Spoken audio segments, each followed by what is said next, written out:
is pure anger. This is as extreme as it gets. Holy cow, you just don't see that happen.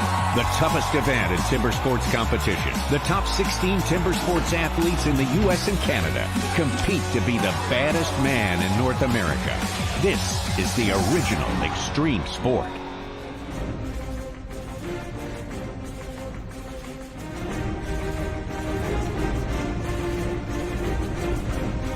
There we go. Shouldn't I have some music to bring me out on stage? You guys are so crazy. Last year, you guys were nuts. We had to come back. This is our second year at the 24th Stage Pavilion. Thank you for being here. My name is Super Dave Jewett. I competed in the original sport of timber sports for 25 years. I now have the privilege to announce what you are about to see today. This is called the North American Trophy event, and it is crazy. The endurance, we're going to be doing 4 events back to back to back. If you win, you're punished because you have to move on. It is single elimination. You'll learn more about that later. But there's so much energy, and it's not just the F-16s that have been flying overhead. It's the 16 athletes that have qualified to be here. The best from Canada, the best from the U.S., and we could not do this without Stihl. Thank you, Stihl. Thank you, Chris Keffer, the president of Stihl Incorporated. Here he comes. Let's bring him out. Chris Keffer. All right, Dave. Thank you. Thank you so much. And hey, how's everybody doing? Are you all ready to see an international competition between the USA and Canada? All right. Well, first of all, I want to thank all of the great employees that we have here from Stihl, both from our Virginia Beach office and from Canada that are here as well. So give a round of applause for our employees here to help make this all happen. I also want to thank the city of Virginia Beach for allowing us to host this event here. This is exciting stuff. It's the second annual international competition between the United States and Canada. It's going to be awesome. 16 awesome athletes that are competing here in timber sports. And without further ado, I just want to bring them out and say, let's have a great time. Let's show them what we got, Virginia Beach. Thanks, Dave. Thanks very much. Thanks, Chris. And it's not just Stihl. We have a lot of other sponsors. Let's give it up for John Deere, Allison Beer Company. They're right over there. Go get a bit. They're serving beer, too. Man. Carolina Containers, Stone Lawn Works. Stihl has the new products on display. The Stihl BGA 250 blower, the Stihl BRA 600 backpack blower. These things are the real deal. I don't just talk about them. I own them. I've got them all at home. They're phenomenal. It's going to be a tough job for me on the stage today. Fortunately, I got a backup crew. The boys in the middle. They've been around forever. Kevin Holtz, world record holder on the crosscut saw in timber sports, and the golden voice. Take it away, boys. Tony Sanders. All right. Thank you so much, Super David and Kevin. All your years competing professionally, all the years you've been analyzing with us on television. I know you're not going to count out a single one of these 16 who have showed up here to compete in this very important event. But in advance of every event, there are going to be favorites. So why don't you lay some ones to watch on us right now? Yeah, there's definitely some ones to watch, but this is an event where anybody can come through and pull an upset. Let's talk about that man on your screen right there, Jason Lentz. 1 world championship, 2 national championships, 2 trophy championships to his credit. Unfortunately and unimaginably, he disqualified in his time trial. We're going to talk about how that sets up heat number 1 here in just a minute. He's going to be up against this man, Matt Koger, 7-time National Stihl Timber Sports Championship under his belt, plus a whole host of other accolades. Definitely one to watch. The man of 2024, though, Nate Hodges. He won a national title. He won a world title. The only thing missing from his, crown of jewels, shall we say, is a trophy championship. He's got a really good shot to win one today. Let's turn our attention to the Canadian team, Ben Cumberland. This man is just absolutely fluid as he moves from one discipline to the next, but he's drawn a tough field. Our Canadian competitors include Sterling Hart. He is an absolute technician in every one of these disciplines. Well, those are our ones to watch right there. Our full field went through qualifying earlier today in advance of this bracketed competition. They set a time and get the bracket set up. And number one qualifier was Matt Koger with a time of 106.29. Nate Hodges just behind him by a second, 107.30. Ben Cumberland, you just saw right there. Sterling Hart from Canada. Matt Slingerland from Tennessee, 111.71. Marcel Dupuis, Walt Page, Ben Nicely. Jake Wilson. Josh Wilson. Here we go. In seventh place here, Ben Nicely from North Carolina. Trevor Beaudry from New Hampshire. Larkin. Hewitt from Canada. We just saw him. Dakota Robarge. Bill Bischoff. And the aforementioned Jason Lentz. So here is the way our brackets are going to shape up right now. We're going to go through the full field of 16, the round of 16, they call it right there. And right there, look at the number one matchup, Matt Koger and Jason Lentz, the champions for the 2 past years in this event. To see them meet in the round of 16 is highly unusual. Couldn't be predicted, but sometimes it falls that way. Nicely and Wilson in heat number 2, Hart and Hewitt in heat number 3, Slingerland Shear in heat number 4, Hodges Bischoff is heat 5, Page and Beaudry, followed by Cumberland and Robarge and Dupuis and Larkin. So, Dave, I think we've reached the time. We need to see all these guys. Can we bring them out on stage? Yeah, Tommy, they're getting a little twitchy out back. Let's get them out here. This is our 2-time trophy champion from Grafton, West Virginia, Matt Koger.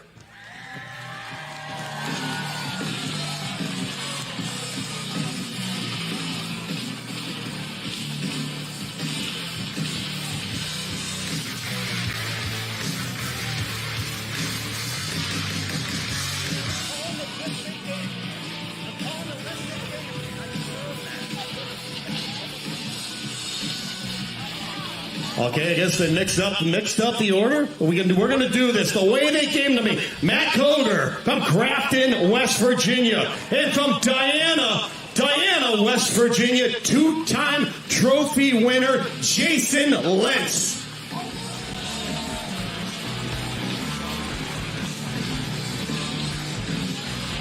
From Matthews, North Carolina, Ben Nicely.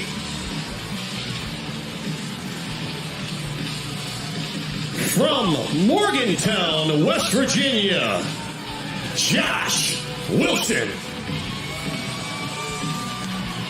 And coming all the way from Squamish, British Columbia, Sterling Hart. And from Celista, British Columbia, Jake Hewitt. From Pigeon Forge, Tennessee, this is Maddie Slingerland. From Minneapolis, Minnesota, give it up for Cassidy Shear.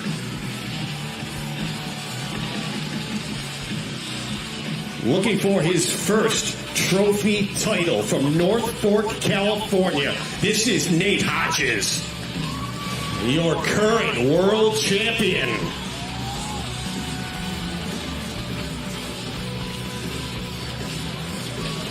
From Celista, BC, give it up for Bill Bischoff.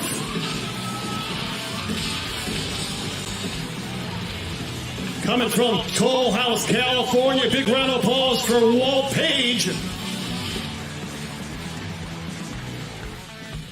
From Walpole, New Hampshire, Trevor Beaudry.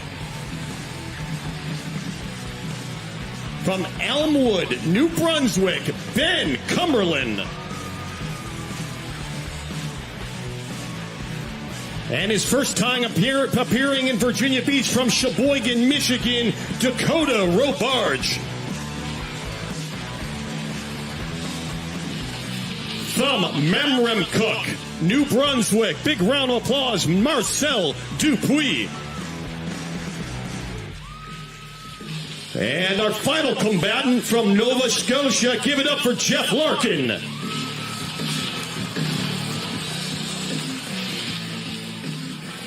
And being hidden behind these 16 massive competitors are our head judges. Let's give it up for Rich Hallett and Chris Alba. Well, there it is, ladies and gentlemen. Big round of applause for all of our athletes, our head judges, and then the stage crew. You're going to see the production crew. And I believe we are ready to kick this off. And this first heat, as Kevin and Tommy were leading in, is just unprecedented. We saw a disqualification early, and it has set down what may be the biggest trophy event heat in history. The top competitor moves on. The competitor that loses will be going home. You're looking at 4 trophy titles coming on stage, and we will be announcing them in just one moment. The Stihl Timbersports Trophy Competition. In the trophy format, athletes have to complete 4 disciplines back-to-back. After the start, they need to cut a complete disc with the stock saw within a 10-centimeter area. From there, the athletes have to complete the underhand chop as quickly as possible. Only after they split the block can they return to the starting point, where this time, the single buck is waiting for them to cut 1 complete cookie. In the final discipline, the athletes have to complete the standing block chop in order to achieve the best possible overall time. Any rule infraction will result in a disqualification, and the athlete will be eliminated. Well, once again, this is head-to-head bracket competition right here, the round of 16. Hey, there's one rule. You got to win your heat, or as Super Dave said, you are gone, Kevin. You're down the road. Yeah, it's somebody's going to go down the road. I'm still trying to process heat number 1. Yeah. I'm still trying to make sense. We had our time trials, and then we went to lunch, and it took me like an hour and a half before I could eat my lunch, just because of this situation. We have multi-time trophy championships going head-to-head in heat number 1 as the number 1 and the number 16 qualifier. And if you caught any of the time trials here as part of our live audience earlier, you know that's due to a disqualification for Jason Lentz. He should not be a number 16 qualifier, but he was disqualified in time trials. It put him in that number 16 seed. We have 2 of our top contenders. We're not wading into the kiddie pool. We are doing a full-blown cannonball. We're going into the deep end, that is for sure. Of course, these will be followed. The 8 will pass on to the quarterfinals. Of course, we go to the semis, and then we will have our championship round and our small finals, well, to determine the bronze medal winner. So, Dave, we're just about ready to get going.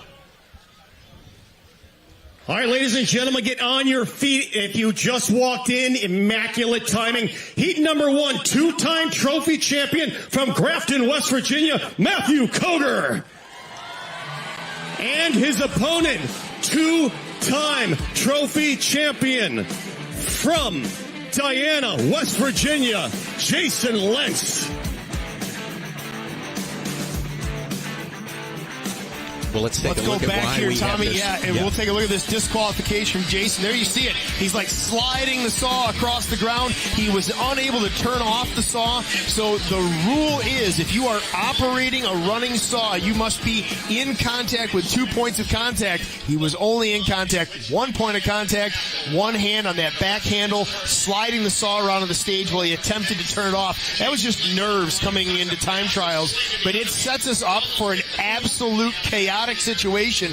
Each of these gentlemen have won national titles. Each of these gentlemen have 2 trophy titles under their belts, and one of them is going to go home after round number 1, or heat number 1 in our bracketed single eliminated match. It's just, yeah. A big part of our fireworks supply is going to be shot off here. Right, the very first 1 minute of competition.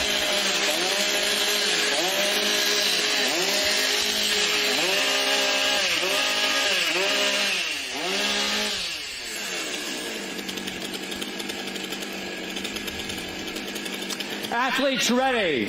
Stand to your timber. 3, 2, 1, go.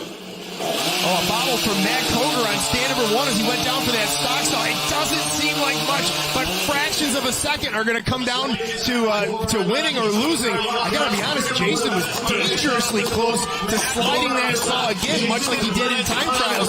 Again, these guys are 2 of the best in the business. 2 trophy titles apiece, and one of them's going to go home after this round. There it is. Matt Koger is off first. He's over to the single buck first. Lentz quite a ways behind.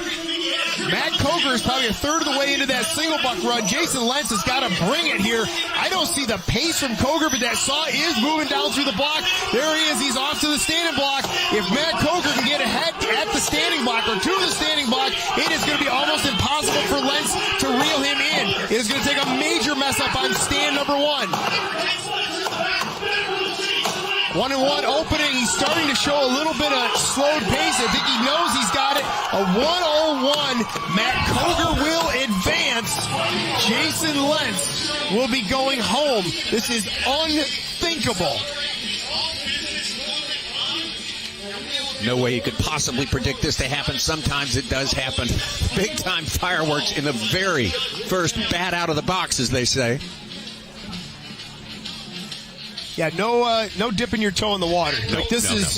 That was full tilt go. And then we also have to think about the consequences for, in this case, Matt Coger, whomever won. Your number 1 seed is usually matched against your number 16 seed, and they're going to have to go. They're going to have to compete. But our number 1 seed just was matched up against really another number 1 seed, and he really had to go in an early round. Matt Coger.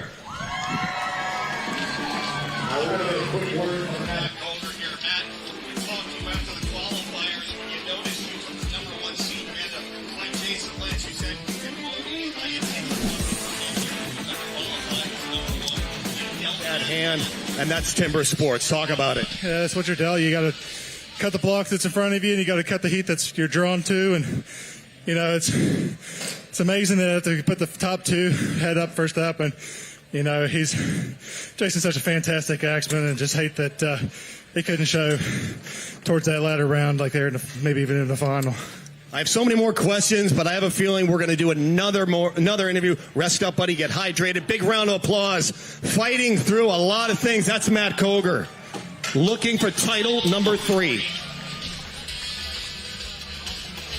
Here's a look at that underhand cut from Matt Coger, clean off the block and well into the single buck ahead of Jason Lentz.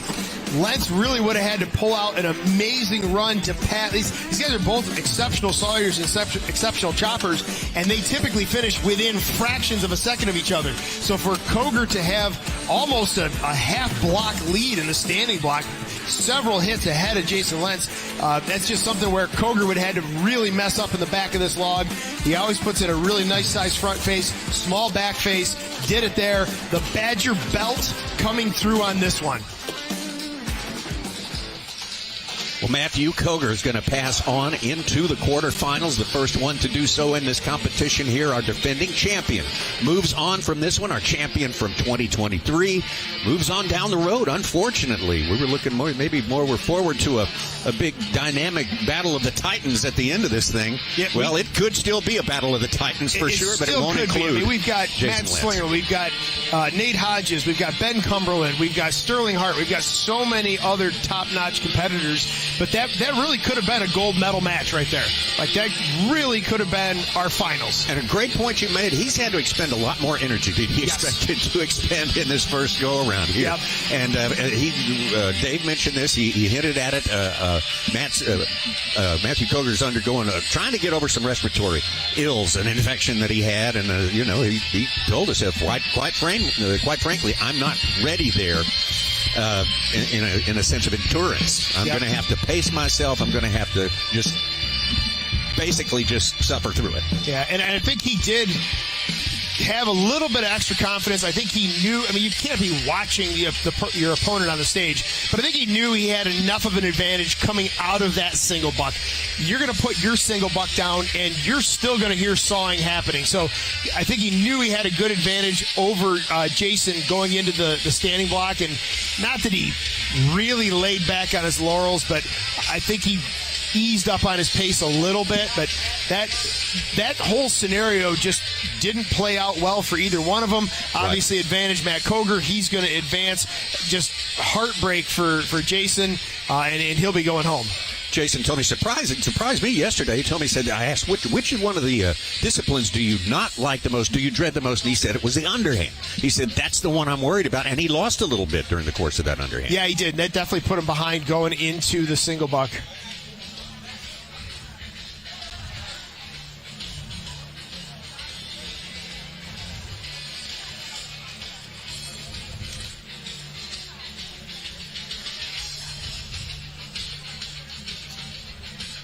2, Matthews, North Carolina, Ben Nicely versus Josh Wilson, Morgantown, West Virginia.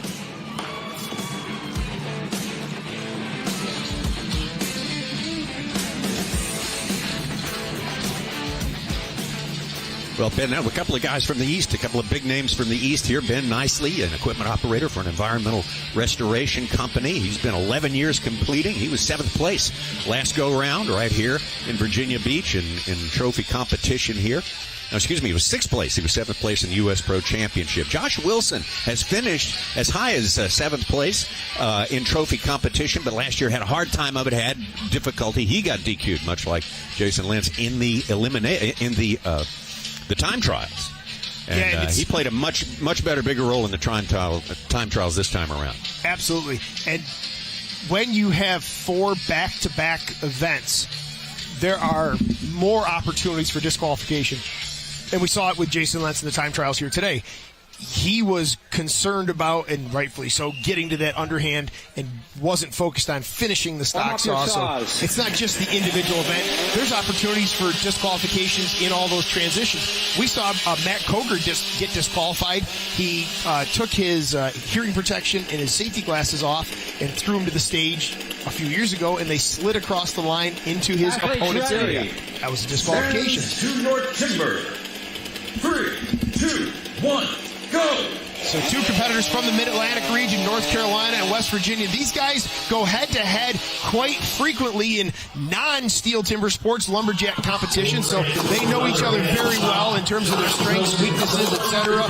Josh Wilson, I love the fact for him anyways that he was quick to the underhand. He is a really strong underhand cutter, and then of course they turned together, both with really clean front faces going into these blocks. A little bit of a hang-up from Nicely on the chip side. His left-handed offside. It's going to be Nicely, though. Wilson, now that block came apart, you can see there was a little bit of extra wood in the bottom of that block on the front side. That is exceptionally hard to reach from the back side. Look at Ben Nicely just pistoning down through that single buck log. Wilson's got about 2 more pushes. He'll be off. Nicely looking a little bit slower going to the standing block, but now that he's there, there's that beautiful fluid swing. He's got to clear a chip. Fiber of wood held that chip up. These are all just fractions of a second. Josh Wilson is cutting quick, but not clean. He's got a rough-looking front face in that block, but he is going to send it now. Ben Nicely with a 1:14 shown on that unofficial time. As the cameraman dives for cover, Ben Nicely, well, you can feel the wind coming off Nicely's axe. It's such a massive wingspan, but Ben Nicely moving on. Unofficially.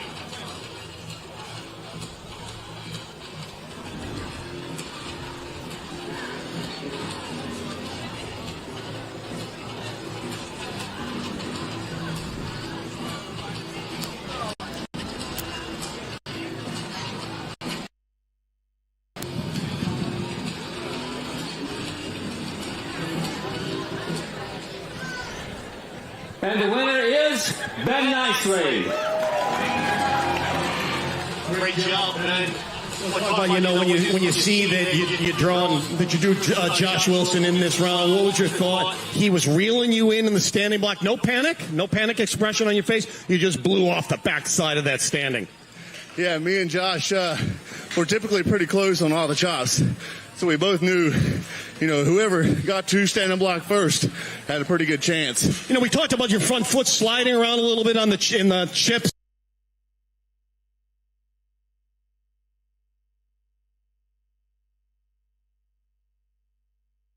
To go from flats to spikes. Why did you make the decision to do flats? Because of the underhand chop? Yeah, mostly because of the underhand, and I move my feet a lot during the underhand. I don't want to get stuck. Congratulations for moving on. Big round of applause for Ben Nicely.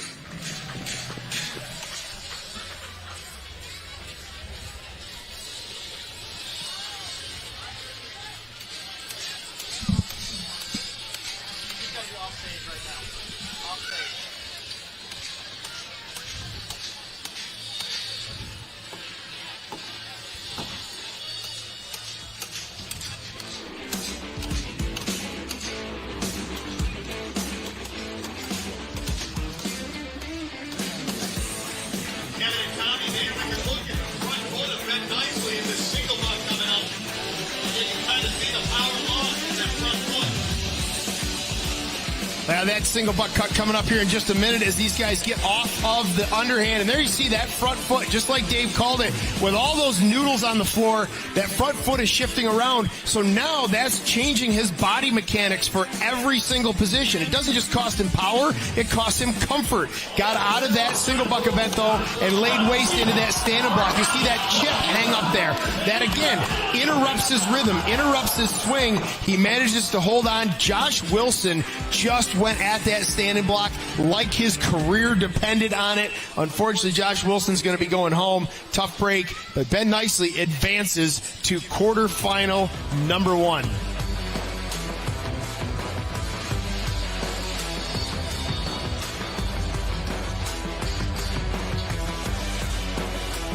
Well, Ben Nicely talked about the fact that this is his first competition of the year. Been a very busy year for him in his business, and this is to get the bugs out, to get things loosened up, and he's done a great job. He heads on to the quarterfinals. This will do it, Tommy. That'll help. It'll help a guy.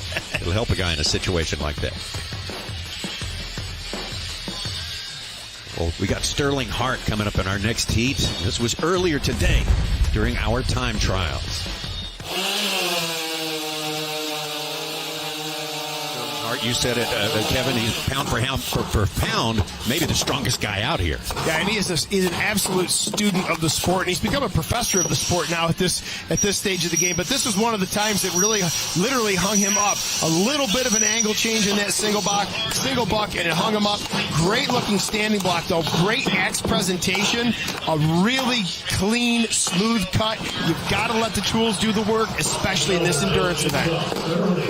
So the trophy format has always been a fairly strong one for me, ever since it's kind of come about.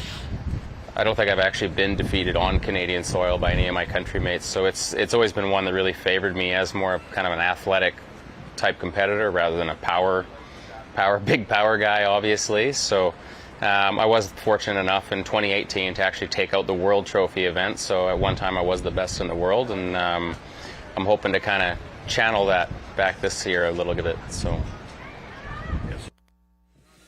Coming up in heat, number 3 from Squamish, British Columbia, Sterling Hart.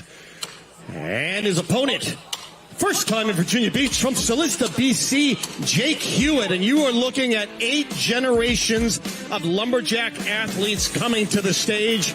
Jake Hewitt, a 5-time five-generation lumberjack athlete. Sterling Hart, we saw him winning the trophy event in 2018. 3rd-generation lumberjack athlete. As soon as the stage crew gets done, I'll have him come out.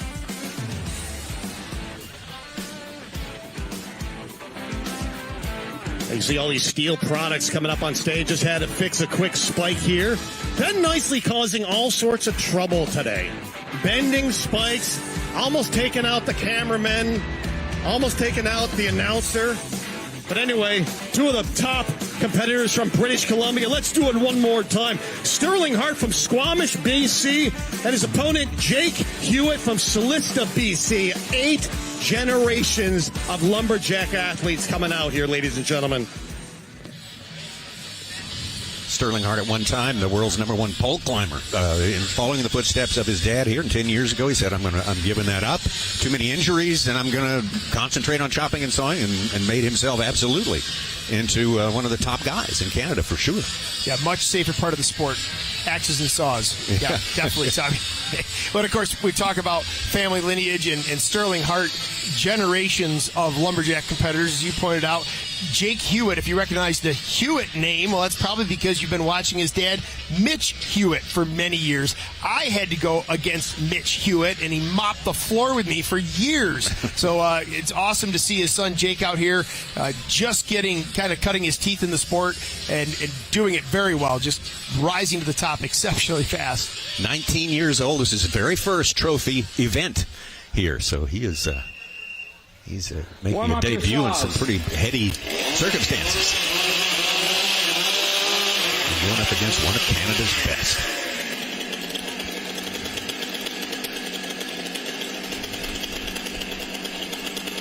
Hard on the right, Keith. Hard on the left, Hewitt on the right. Ready.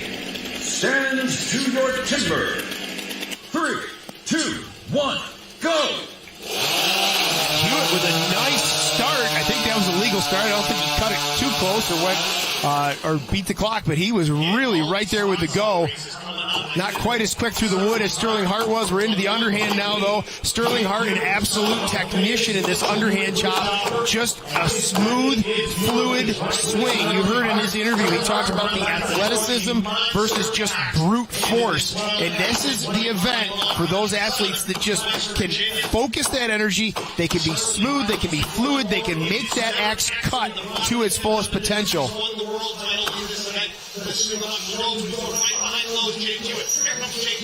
Hart easily a quarter into that single buck by the time that Jake Hewitt gets his saw going. And we just see some pace falling off of Sterling Hart. He looks back at that saw. I'm not sure what he was looking back for, if he was checking a time. At this point, he's just going to be looking to put in a clean cut, let the axe do the work. He's not racing for time. He's racing to beat Jake Hewitt.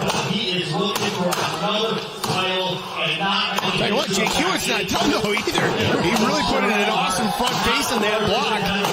Underhand did not go his way, and he's been behind ever since that chop.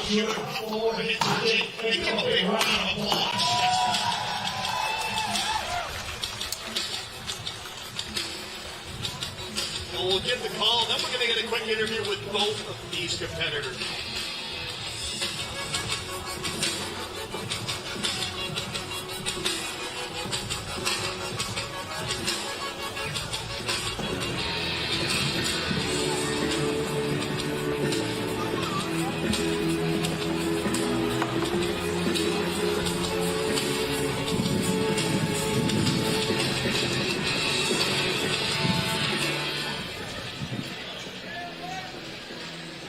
And the winner is Sterling Hart. Great job. I could do this for a half hour, Sterling. We could do Sterling Hart. He was coached by Mitchell Hewitt. Big shout out to Mitchell Hewitt, Jake Hewitt's father, one of the best choppers in the world. Sterling, talk about what it's like to go again. I'm assuming you and Jake trained together. You trained with Jake's father. The best technique. I just love commentating. I love watching your standing block technique. Talk about what it's like in this atmosphere competing against your friend Jake. Yeah, no, it's the first time. Jake's actually our Canadian rookie champion, so it's the first time we've had an opportunity to compete against each other on a stage like this. So obviously after, many years of competing against his dad, we finally got rid of Mitch, and all of a sudden the offspring comes along. So I interviewed his father, Mitch, one time. Mitch loves to chop, doesn't like interviews, and I said, Mitch, you always let the axe do the chopping for you. I handed the mic over, and he just took the axe and tapped it on the microphone, and I never got a word. Jake, I need a few more words than Mitch used to give me. What's it like coming out here representing Canada and just seeing all of Virginia Beach here? yeah, it's a great experience to be here, and really happy to be part of this team and a part of the crowd and part of this event. We were out to dinner last night, the Canadian team. Jake went up, used the men's room. The entire Canadian team ditched him. And that's just what you get sort of we're going to let him go. Go ahead, guys, with the chainsaw. But anyway, big round of applause for these guys. Well, it was clearly Jake Hewitt first to the block in this stock saw event, and that doesn't look like much, but we've seen trophy matches won or lost by fractions of a second, and that's where you can gain or lose them. And again, as Dave Jewett pointed out, there is that precision, there is that accuracy, there is that efficiency from Sterling Hart. Single buck, it just seemed like he started to get gassed a bit, but once he got off the single saw and got over to the standing block, a renewed energy, and he just lays waste to this standing block chop. Put in the hits exactly where they need to go.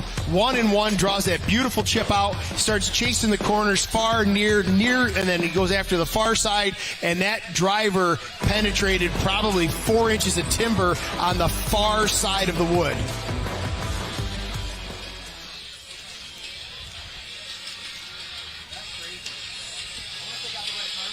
All right, Sterling Hart moving on to the quarterfinals. Next up, we've got another good one here. Hey, this is a former champion, a former U.S. champion back in 2019, Cassidy Shear, going up against this man right here, Matt Slingerland. Had many, many near misses in the U.S. individual championships, that is for sure. This is from the time trials earlier today, and it was Matt Slingerland all the way. Yeah, Matty had a really good run. He posted an early time to beat. Eventually did get beat, but one of our top qualifiers coming in here seeded very well. Matty Slingerland is always right there, and it's just a matter of having that one awesome run where he puts it all together, and he'll be there. Here's a look at Cassidy Shear from earlier today as well. Another man who's just an absolute clinician. He is studying, learning, reading the rules, interpreting the rules, and pushing the envelope in any way he can. And I mean that with the sincerest of compliments. I'm doing a lot more lactic acid threshold type stuff, just really pushing my body to the brink of exhaustion. As far as applying that to the timber sports, mostly just I try to chop a lot of standing blocks tired and try to practice the single buck, somewhat fatigued as well. When you're fatigued, your body doesn't want to work the same. So having that practice of, remembering to breathe and focus and stay relaxed even if my body's hurting, that's been the thing I've been focusing on the most.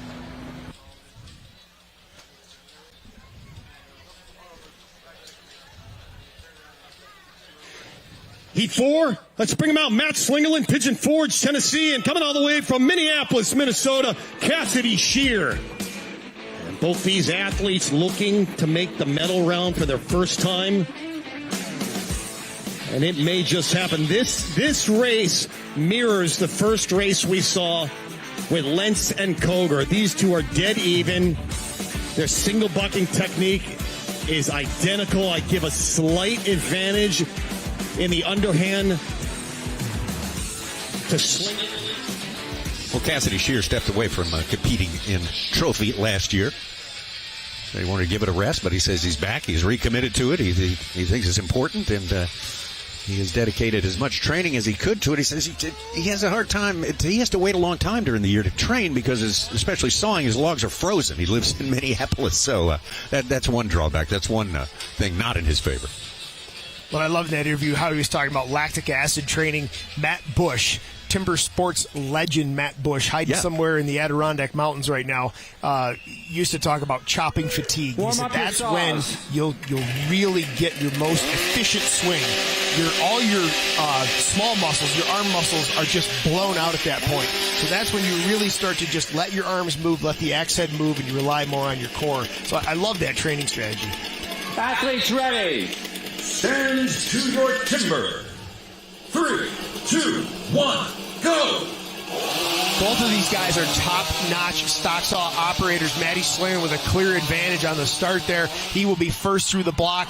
Oh, and we might have some trouble on stand number 2 for Cassidy Shear. One of the discussions at the competitor meeting before this was what does it look like to have a controlled finish on that stock saw? And the judges were very clear. They want to see the power head of that saw, the body of that saw on the stage off, and when you let go of it. And they don't want to see it skittering, dropped. They don't want to see daylight underneath it. But let's focus back on this, and we'll deal with the legality later. It is Matt Slingerland first to the single buck, but not a very smooth start. This is a really tough situation for our competitors with the nose of the saw on. Oh, there's another hang-up for Matty Slingerland.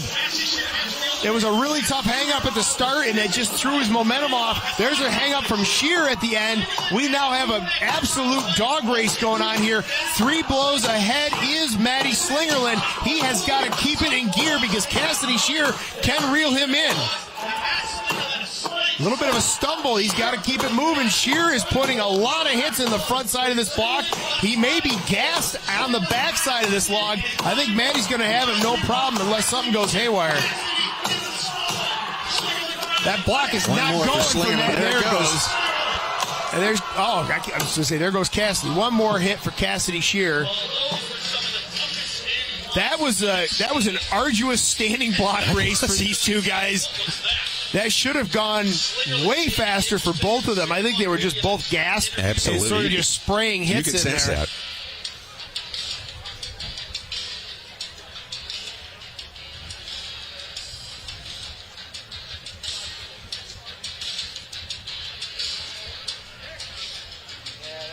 Okay, so we have a yellow flag. First one today, we are going to review the video. Yeah, I would have to wager. So there is a yellow flag on stage. I gotta believe that may be Cassidy Shear's exit from the stock saw event. But with all the stuff going on up there, Kevin and Tommy, this is where I throw to you. yeah. So Talking Shear, go ahead. You're on the house system just like me. yeah. So Dave, what I saw, and I could be out in left field, and there's so many things that could go wrong. The stock saw from Cassidy Shear was a little skittery, a little droppy, a little whatever, and we saw there was a lot of attention given to that in the meeting. Head Judge Rich Hallett is coming out here now to make his ruling, I guess.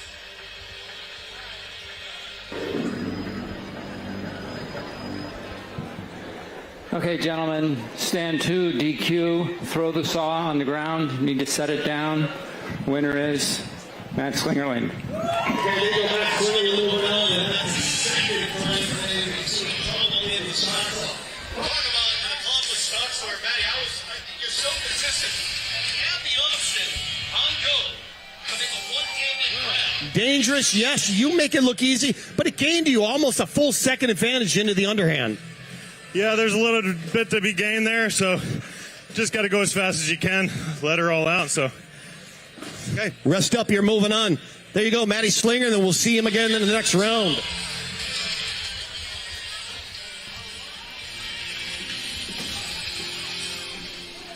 So there's Matty Slinger, that one-handed grab. He is absolutely lightning fast to the wood. Great run on the stock saw. Trouble on stand number 2. Let's watch this. Chain break goes on. Bar kind of hits the ground, and then there you see, doesn't look like much, but there's probably 3 or 4 inches of daylight under that saw when Cassidy Shear lets it go. And we had that DQ with Jason Lentz in the time trials, and there was discussion about that DQ in the competitor meeting at 45 minutes before start of show. So there's been a lot of attention given to that, and that was a pretty clear-cut case. It ended up being kind of a null and void situation. He was not going to advance anyways, but that's exactly what we were talking about in the competitor meeting. As we pick up here with the end, one of the most arduous standing block races. I don't know if it was firm timber, if these guys were gassed. The cut from Cassidy Shear gets a little bit away from him on those downward blows on the top. We're looking at the back here, though, for Matty Slinger. You see him had to wrench that chip out, that opening downward hit on the backside. He had to twist the axe head to get the chip to release. So I see a lot of red rings in there. Maybe not the best block, maybe not the right axis for these guys. And frankly, they probably are just both gassed a bit. So Matt Slinger going to be moving on into the quarterfinals right there. Matt says he's feeling about as good. It's his peak technique right now. His family's here with him. Everything's going good. He expects to do very well here today, and he's come so close to number 1 so many times.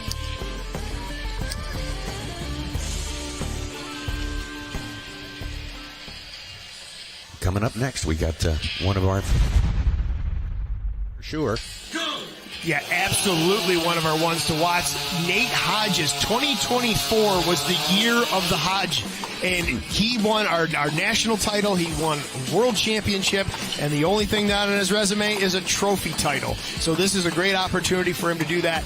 What I want to see from Hodges today, he is one of the fastest ones between disciplines. And what I need to see from him is just smooth operation of the tools. He is exceptionally powerful, but he's got to let the equipment work for him. I've done so much testing at home. Like over and over again, I've tried to go, I'm going to try that way. I'm going to try Matt's way, or I'm going to do this, and I try it and I test it, and the results just aren't as good. So I've got to saw fast in the single buck. It's just what works for me.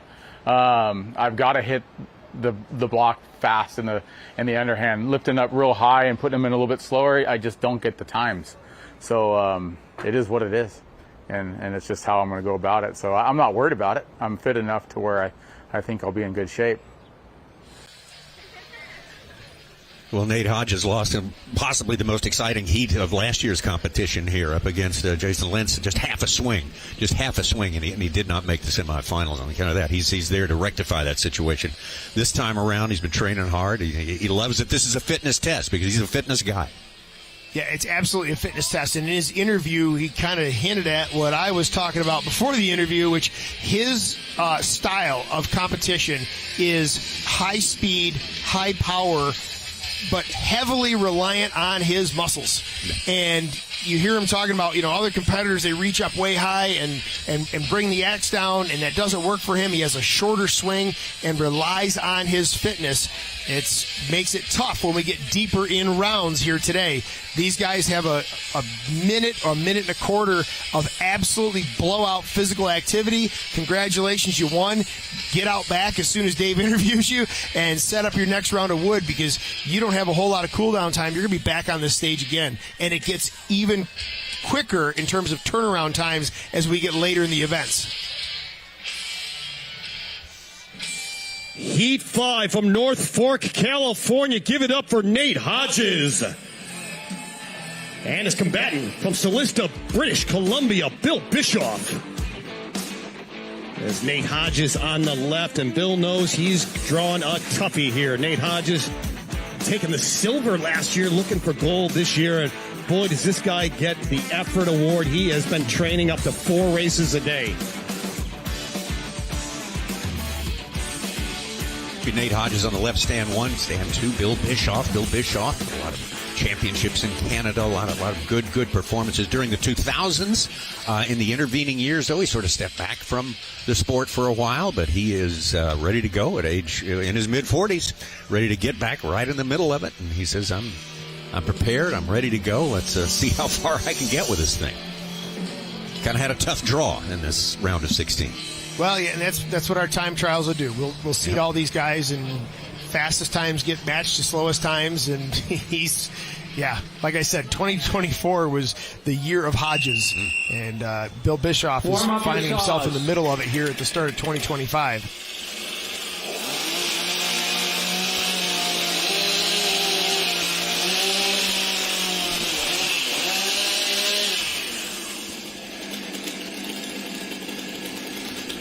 Athletes ready.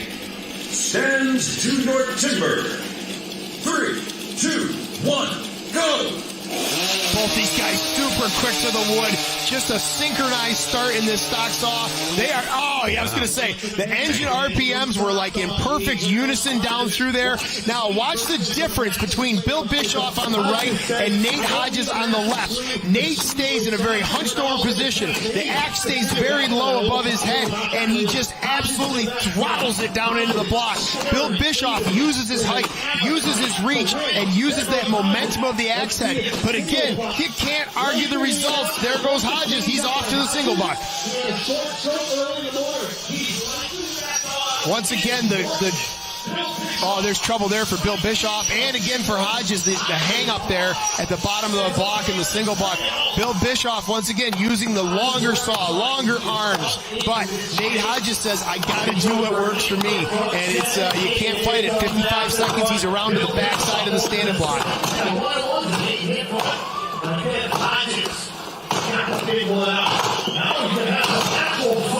Hodges around 106, 107. That's where our top qualifiers were in time trials this morning. I think we again saw him maybe lift on the throttle a little bit in that standing block. And we could easily see Hodges sub 1 minute if it came to it in later rounds.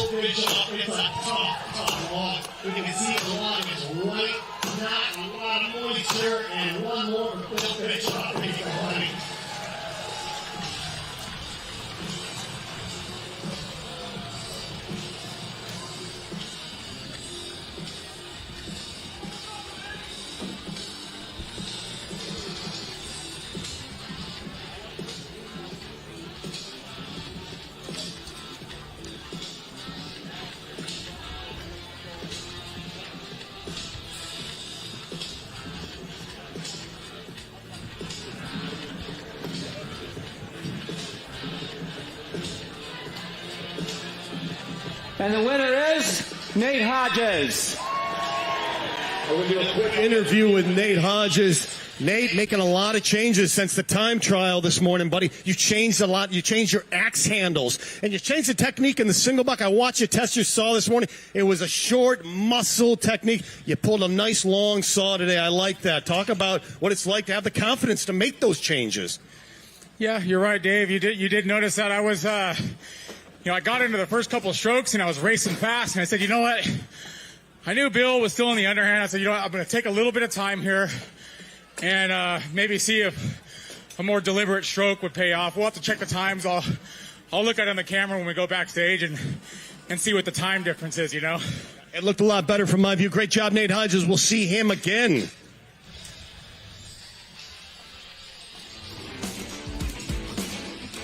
Look at this stock saw run.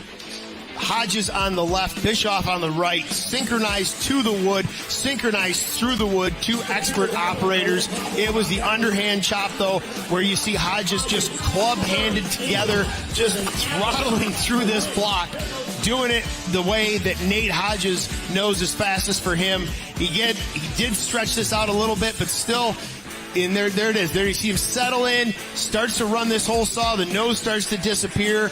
Do that, and then just do it faster, and he's going to be really posting even faster times.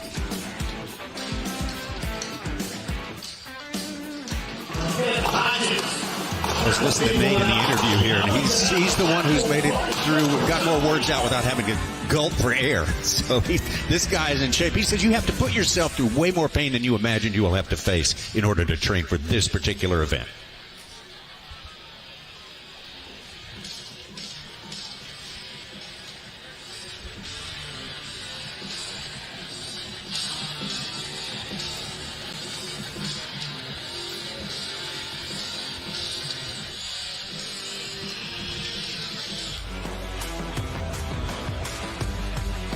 Coming up next, a matchup between Walt Page and Trevor Beaudry.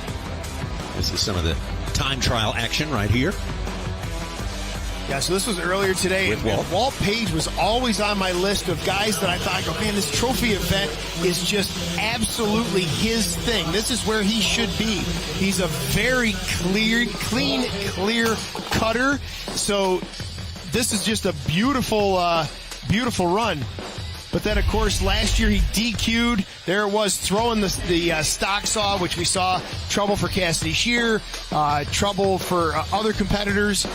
I just feel like Walt Page is in a position where he will be dominating this trophy event at some point.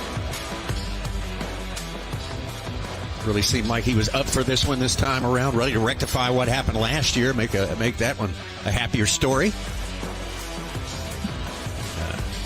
Really for Walt Page, and a really good matchup between Walt Page and Trevor Beaudry.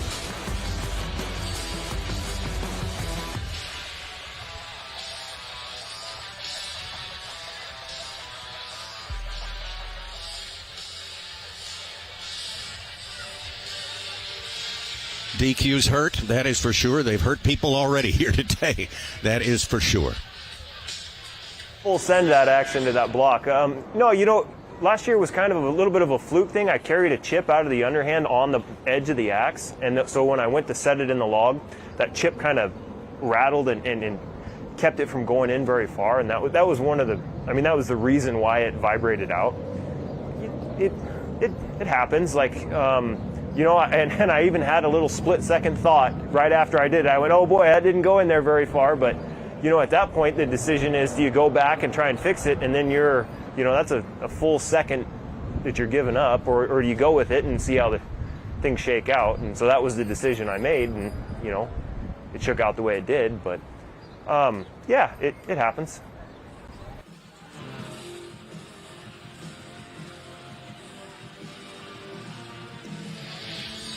Here we go, heat number 6 from Toll House, California, Walt Page. And his opponent from Walpole, New Hampshire, this is Trevor Beaudry. Trevor Beaudry, the school teacher from Walpole, New Hampshire. Had a good go-around last year in Trophy. In 2023 in Trophy. Just missed the semifinals. Got in 5th place right there. Best time of 104.27 for Trevor Beaudry. Walt Page's best time. It was a 115.95.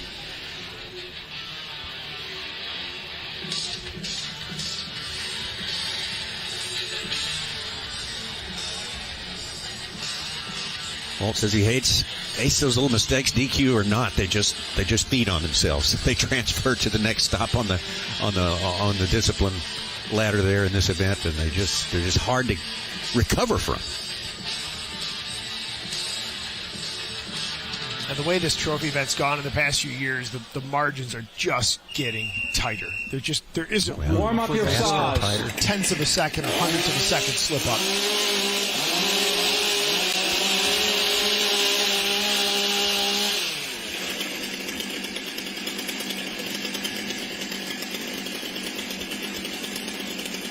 Athletes ready. Stand to your timber. 3, 2, 1, go! Trevor Beaudry on the right. I was going to say, watch for the one-handed grab from Beaudry, and it backfired. His hand coming down and stuffing the chain brake, locking up that saw. He's got to reposition his hand and disengage that chain brake before he can make his cut. Walt Page is not waiting around for that nonsense. It is deep into his underhand chop.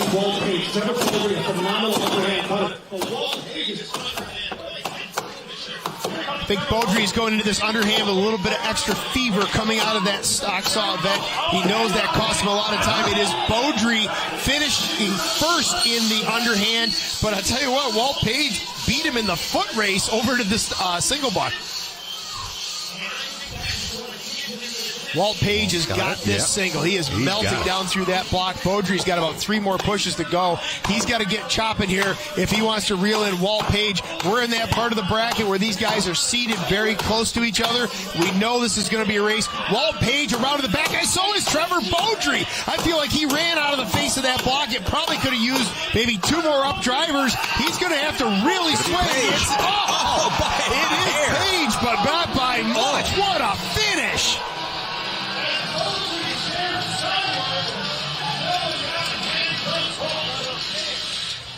Oh, Trevor Beaudry wants to go find that 3/4 of a swing. It could have been in the foot race to the single buck. It could have been in the chain brake grab, in the stock saw. He would love to find that 3/4 of a swing.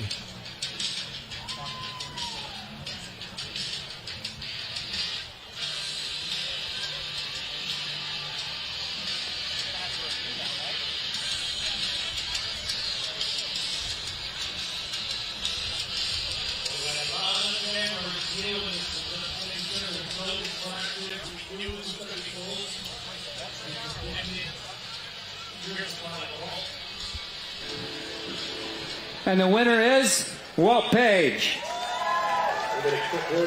Page, so unfortunate to see one of these athletes. We're going to get a word with Trevor Beaudry. Then, Trevor, talk about that final hit. Your standing block.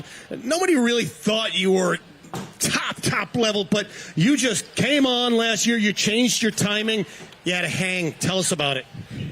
Yeah, so really, I bumped the chain brake in the stock saw, and that put me behind, and I knew I was behind.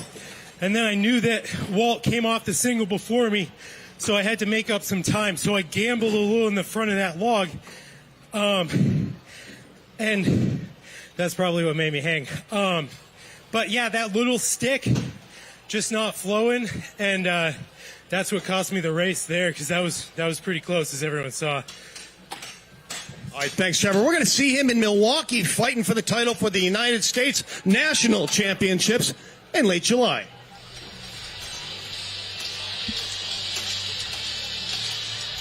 Well, not to add insult to injury, let's go back, though, to that stock saw run from Trevor Beaudry, and I'll show you exactly what went wrong. Any of you that are chainsaw operators out there, you know what a chain brake is. It's that black plastic lever in front of the top handle, and it doesn't look like much, but you see his knuckles come down and hit the back of that chain brake. You just see it move a little bit. It is a safety device. It's designed to have a hair trigger. All it takes is a little punch to the back, and it is going to activate that chain brake. And here we are off to the races. Walt Page, the foot race to the single buck was all Walt Page, and then the run through the wood in the single buck, again, Walt Page. Now, into the standing block. Advantage Page and Beaudry, as you heard in that interview, runs a bit of a risky front end. Back when I was calling this live, I was like, boy, he is out of there quick. And he was around to the back. But when you take a loan like that on the front, sometimes you got to pay it back on the back. And he ended up having a tough stick in the back of the block. He comes in a little bit high on the opening upward hits. And then you'll see right there's that hang. He's got a wrench. He's got a wrench again. And by the time he gets the hitch out of that and gets the axe to the block, Walt Page has already sent the top of his block to the stage.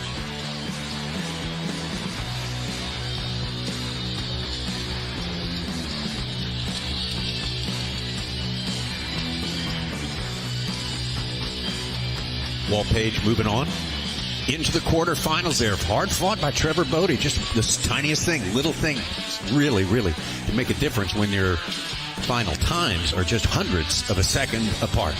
Great race, and Walt doing better than he did last year already, so that's in his favor.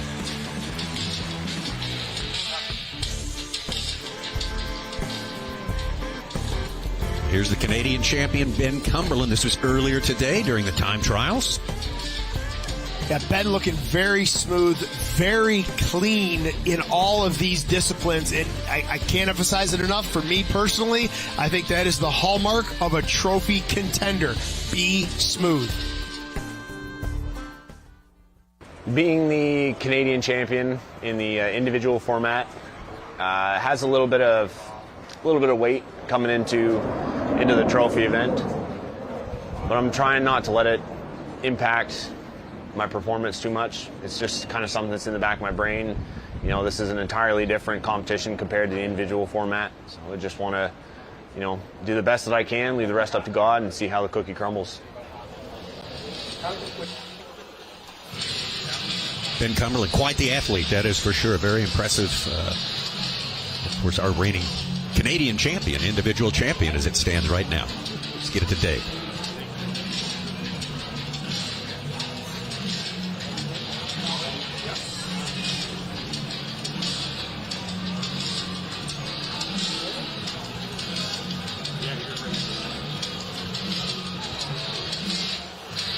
Seven of 8. Let's bring him out. Ben Cumberland and Dakota Robarge.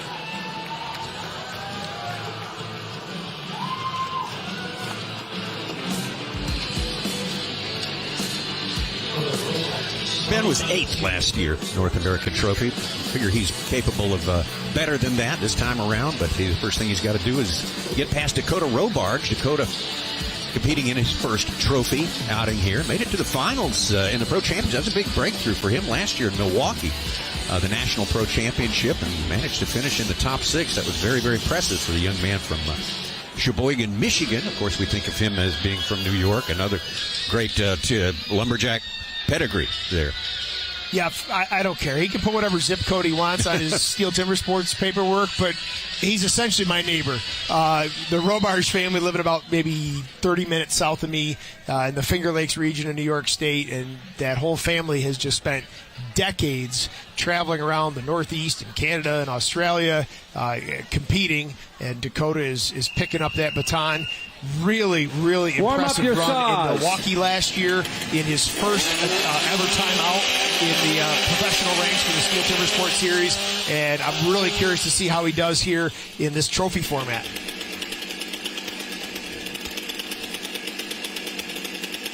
Athletes ready.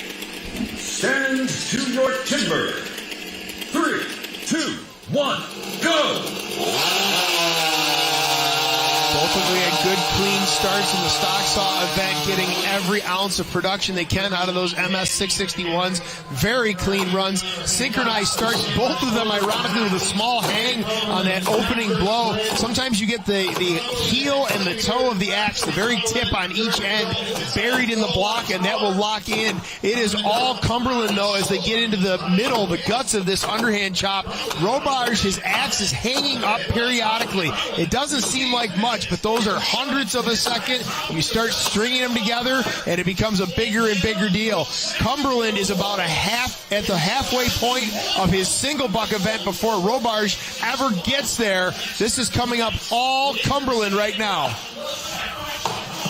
your Canadian national champion, looking to make a statement here at the North American Trophy event, and he is certainly doing it. Dakota Robarge finishes the single buck strong, gets into the front side of the standing block. Unfortunately, I think it's going to be there is some trouble, though, for Cumberland. There it is. He had a hang-up with his second-to-last blow on the back of that block. Then his last one just kind of drove through the fresh air.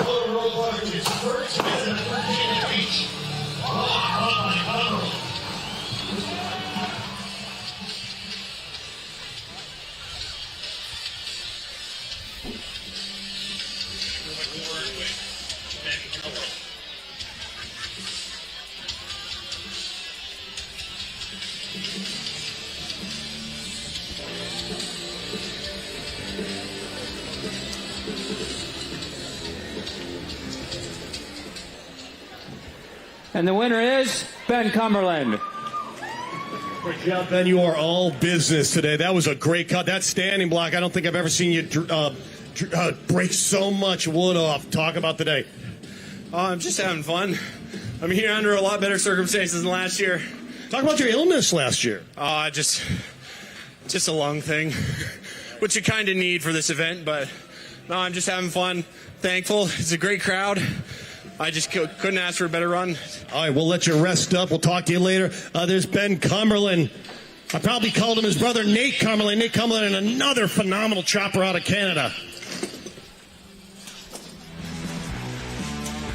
Well, there you have it, that synchronized run in the stock saw. Nobody gave up an inch in this heat.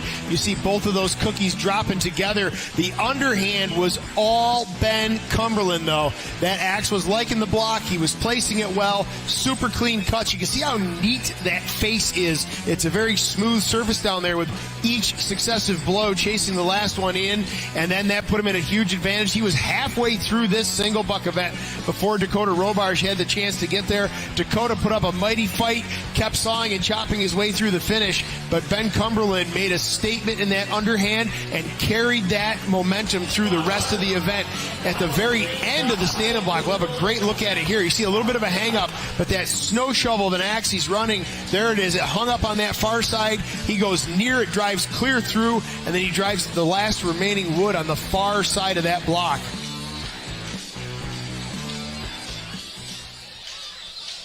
Ben Cumberland looking very, very smooth there. One little hiccup just at the end there, but he moved very quickly between. He's a big man. He can cover ground quickly. Ben Cumberland moves on to the quarterfinals. Let's get our final matchup of the day set up here. Two big men from Canada going at it in this one right here. The beast from the east, Marcel Dupuis, going up against Jeff Larson. This is Marcel from his qualifying round. Yeah, Marcel, an exceptional chopper sawyer, former Canadian national champion, put up a pretty decent run. His standing block was not as clean as I know he would like it to be, but good enough to post a solid time and seat him here for the finals. And there's Jeff Larkin, put in a really great stock saw run. Underhand also looked clean, and was able to kind of tie together a pretty good consecutive run of disciplines. His standing block cut there, you see, tied it up a bit, but that axe was not liking that block. A bit of a drier piece of white pine, and the axe just didn't want to cut it.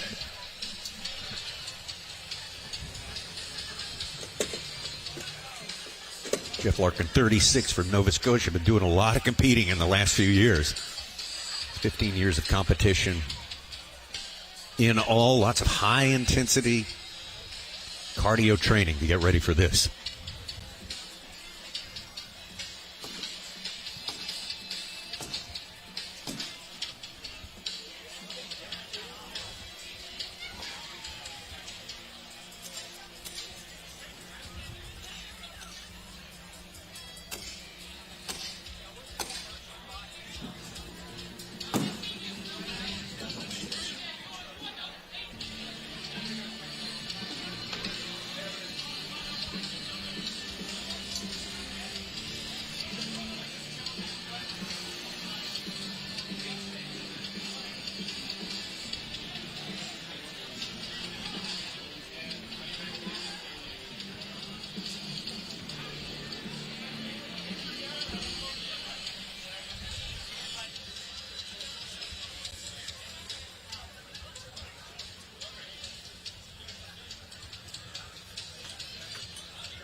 We are looking for one more athlete to move into the quarterfinal round, and it's going to happen here in this final heat. From Memramcook, New Brunswick, Marcel Dupuis. And his opponent coming all the way from Nova Scotia, Canada. Big round of applause for Jeff Larkin.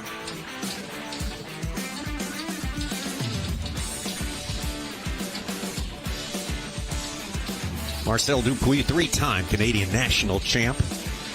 Won the silver trophy over there in 22 and 23. His best time, a 1:07.84. Did that over in Europe a couple of years ago. Silver medalist in the World Championships 2021.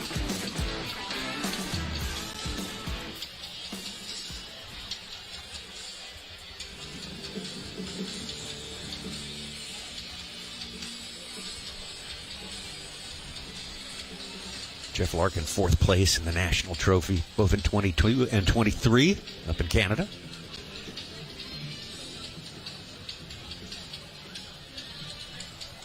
One spot left in the quarters.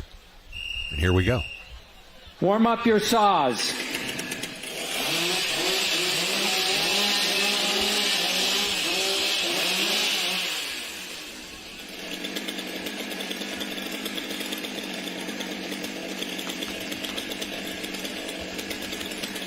Athletes ready. Stand to your timber.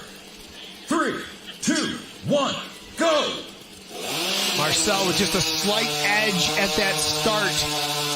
Again, we are looking for hundredths of a second.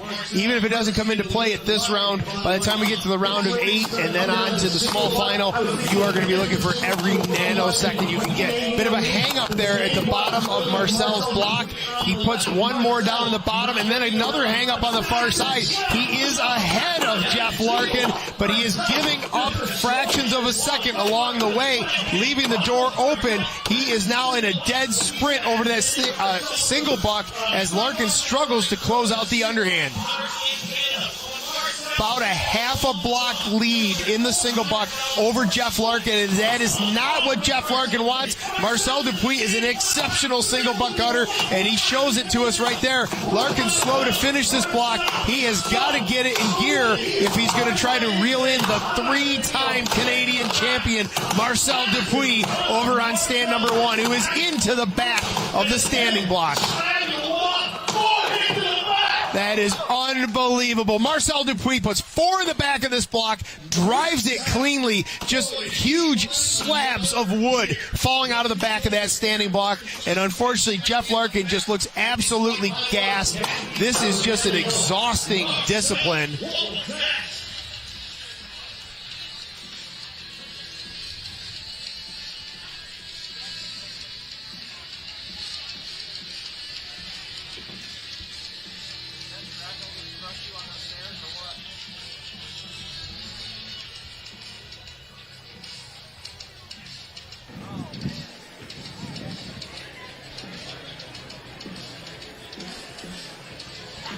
And the winner is Marcel Dupuis. Well, Marcel, absolute incredible power, but he has to be accurate as well. Your axe is working when you hit the log, and this whole 2x10 just slabs off. Talk about choosing the right axe. Yeah, I just got an axe reground by Rob Spry. So this is the first time for me using them, and they're working excellent. It was a really good piece of wood, so I'm glad I made it justice. I would say use that same axe in the quarterfinal round, buddy. I believe these are the ones going to be staying on me. Yeah. Congratulations. Big round of applause. He's moving on. That's Marcel Dupuis.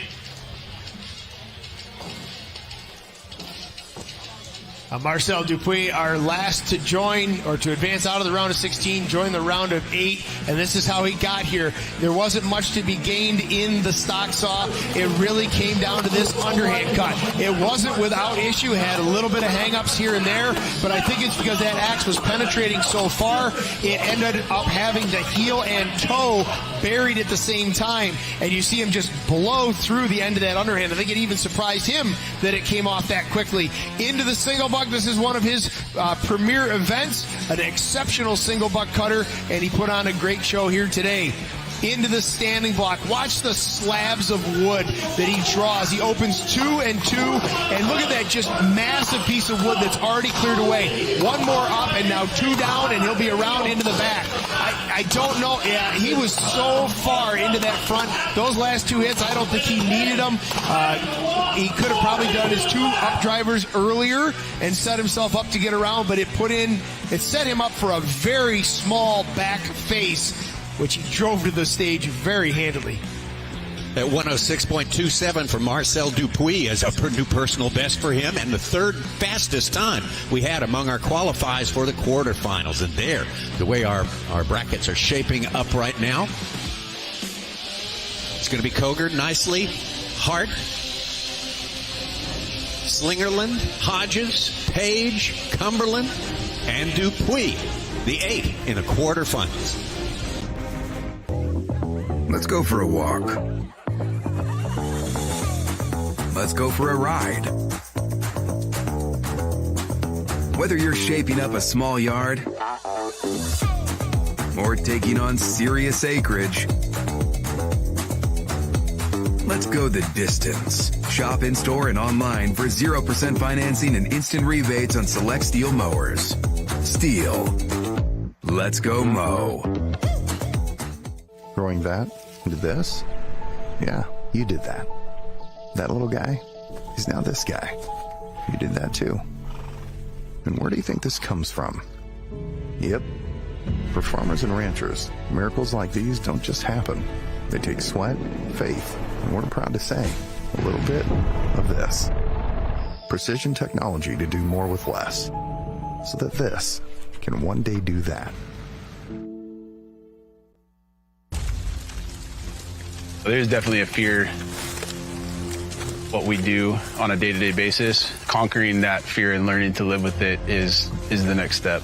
In these situations, we are there to do our job, and you just remember what you've been trained to do. When that bell rings and we know that we're getting deployed, you transfer that feeling of being nervous into excitement.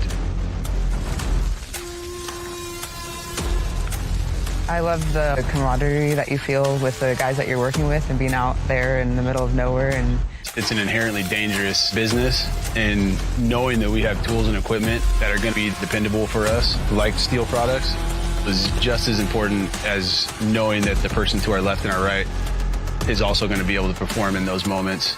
In those instances, there isn't time to waste. There's no time for your tools to go down. But one of the things that we love with Stihl tools is that reliability.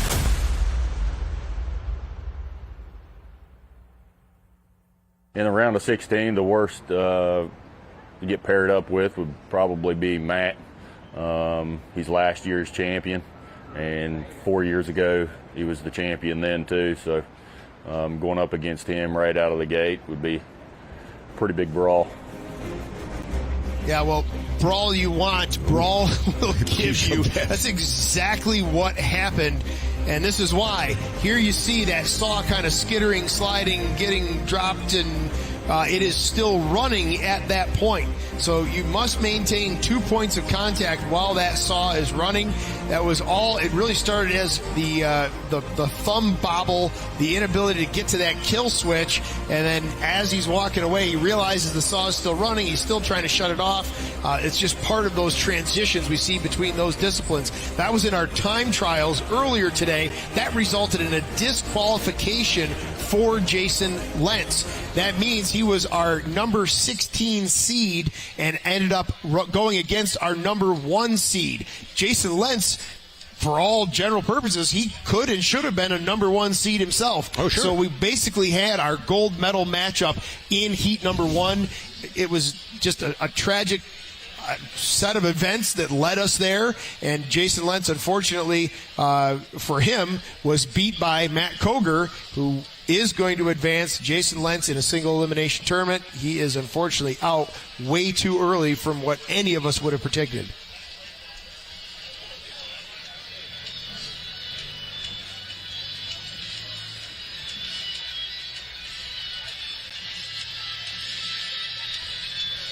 Well, again, 8 have made it to the quarterfinal round. We will begin that just moments away right here. Cogar faces Nicely. Hart against Slingerland. Hodges with Page. And Ben Cumberland faces Marcel Dupuis.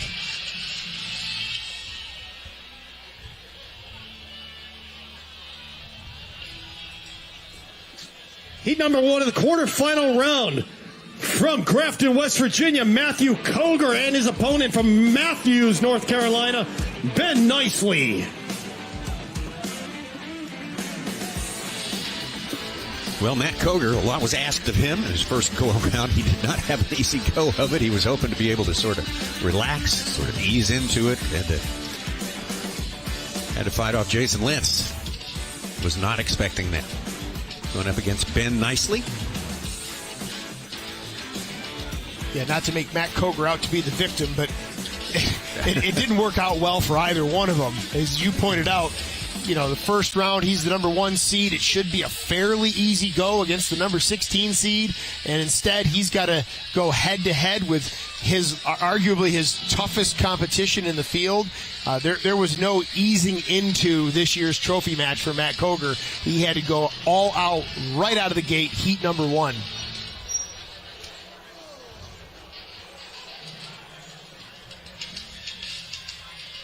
Ben Nicely able to get past Josh Wilson.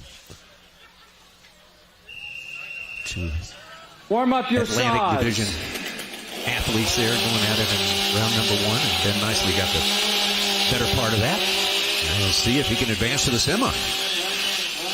Yeah, and here's the reward for Ben Nicely. Yeah. He gets to do it all again, and he gets to do it all up against 7-time U.S. champion Matt Cogar. Stand to your timber. 3, 2, 1, go! Matt Cogar very quick on the go. He did not let any time elapse. Ben Nicely just slightly behind. And there you see a small advantage for Cogar at the end of the stock saw event. Look at the slab of wood blow off for Ben Nicely, though. He is not waiting around. He knows he's got to hustle through this underhand because Matt Cogar is arguably the best underhand cutter in the country, if not the world. And he is going to lay waste to this block. There it is. Cogar is off and away into the single buck. Ben Nicely finds those last fibers at the bottom of his white pine log as he gets into the single buck. A hang up already. We mentioned this earlier. This is a really sort of bizarre way to start the saw with the nose of the saw down on the stage. You've got to get it up and get it level, exactly parallel, so the teeth are parallel to your starter cut. Otherwise, you're riding on the corners of the cut and you'll get a hang up like that. Matt Cogar wading deep into the front side of the log. 1 and 1 in the back. He goes near, he goes far, drives it off. A 4-hit back face for Matt Cogar. 1 minute flat, maybe a 1:01 by the time we get the official time sorted out. That didn't look hard. No. Like, there's still more in the tank for Matt Cogar. That's pretty encouraging for him. He was worried about being, a bit more worn out at this point in the competition, but it looks like he's bearing up to it quite well.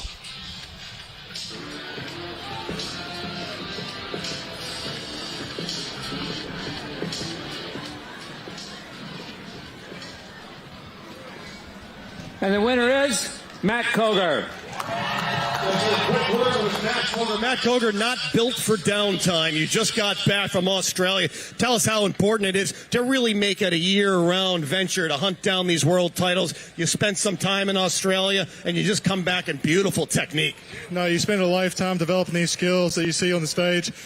It just doesn't happen overnight, and you got to put a lot of work in, a lot of time, effort. And, I just consider myself very fortunate to just be able to do this sport that I love the most, and have the support of my family to get there, and just take it all in, really. All right, buddy, I know you're still a little bit under the weather. Rest up. We're going to see you in the semifinal round. Big round of applause. He's fighting today, Matt Cogar.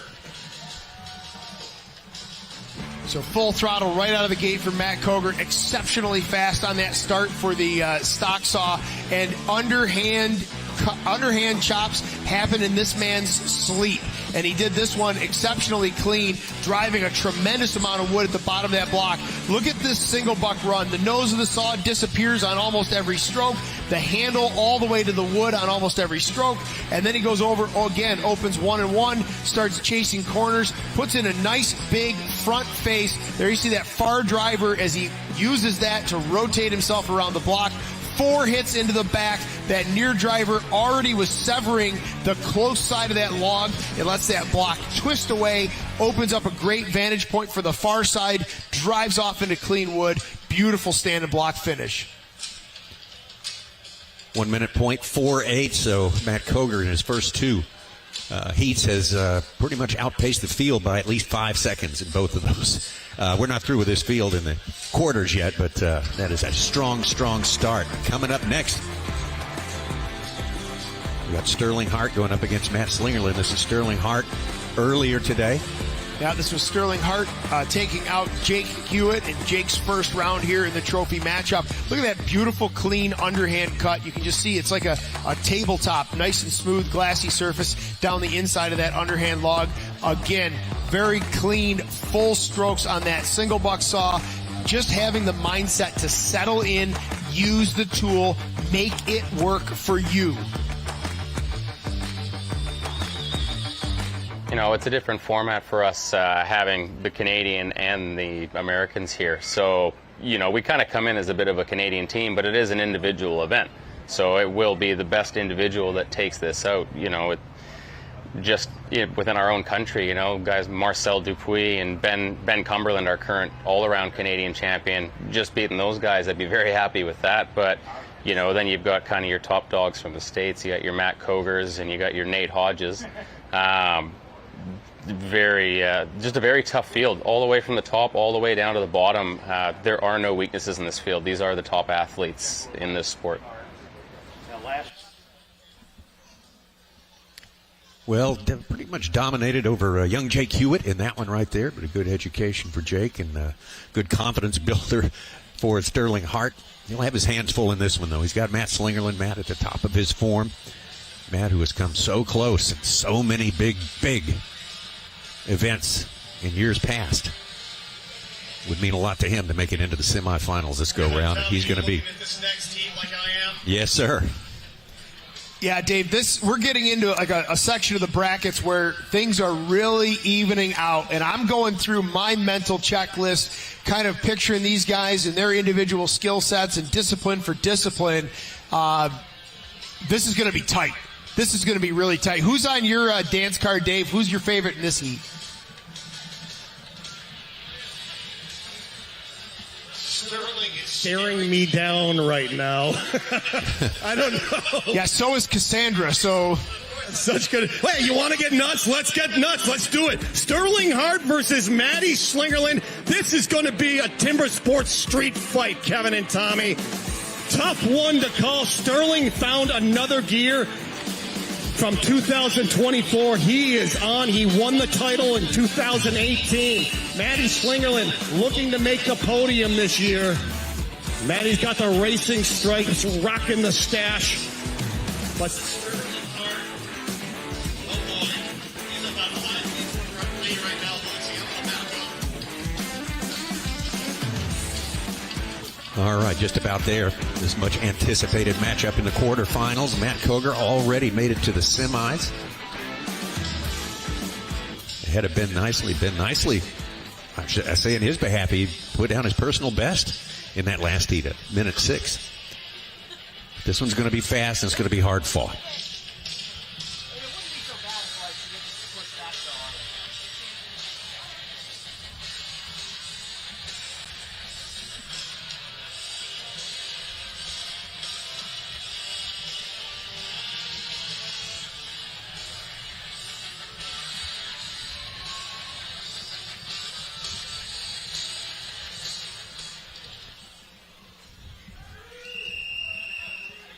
Up your saws.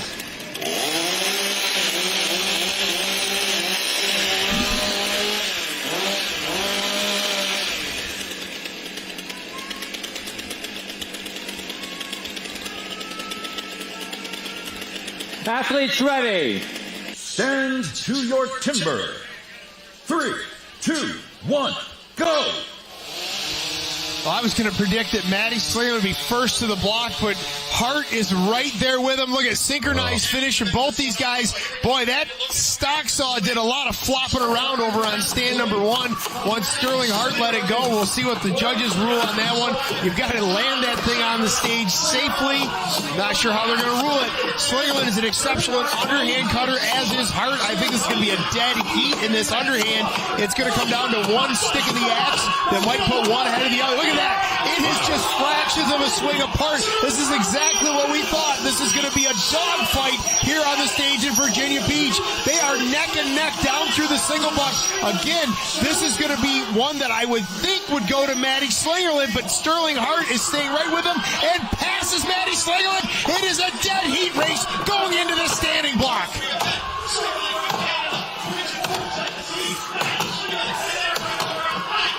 This is an absolute synchronized slugfest from both of these guys. A little bit of a hang-up from Hart. That may be what it takes for Slingerland to move ahead. Oh, it's going to be Sterling Hart. There it is. It's the same upset we saw earlier with Trevor Beaudry. Maddie Slingerland just, I can't see what happened. Maddie's between me and his block, but something happened at the end of the standing block chop for Maddie Slingerland. What an absolute dogfight between two exceptional competitors.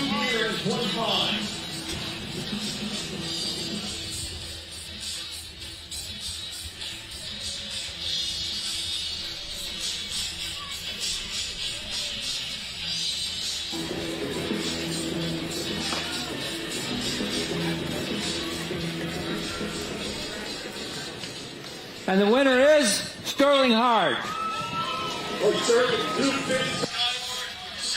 Was brief though. As soon as you realize you won, you look right down at the standing block and you analyze what just happened. You said, "Boy, I can't say what he said. Blanked that one up," but you tried to.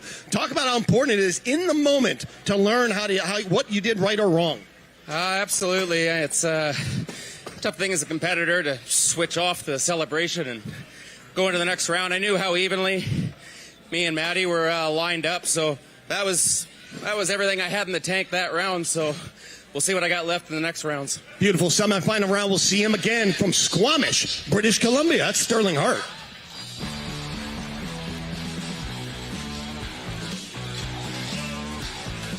Well, what an amazing head-to-head matchup between two very equally matched athletes. Dave Jewett was talking about it. You heard Sterling Hart talk about it. Maddie Slingerland knew what was going to be coming up in this heat. These guys just were in an absolute dogfight. Maddie was ahead at the turn in the underhand.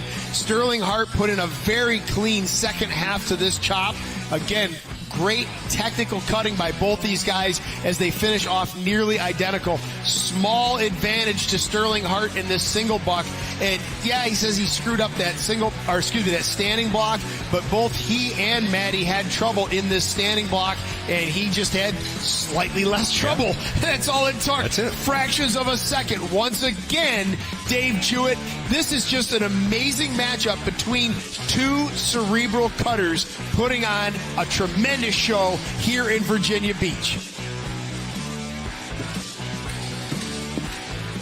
Sterling Hart looking super, super strong here.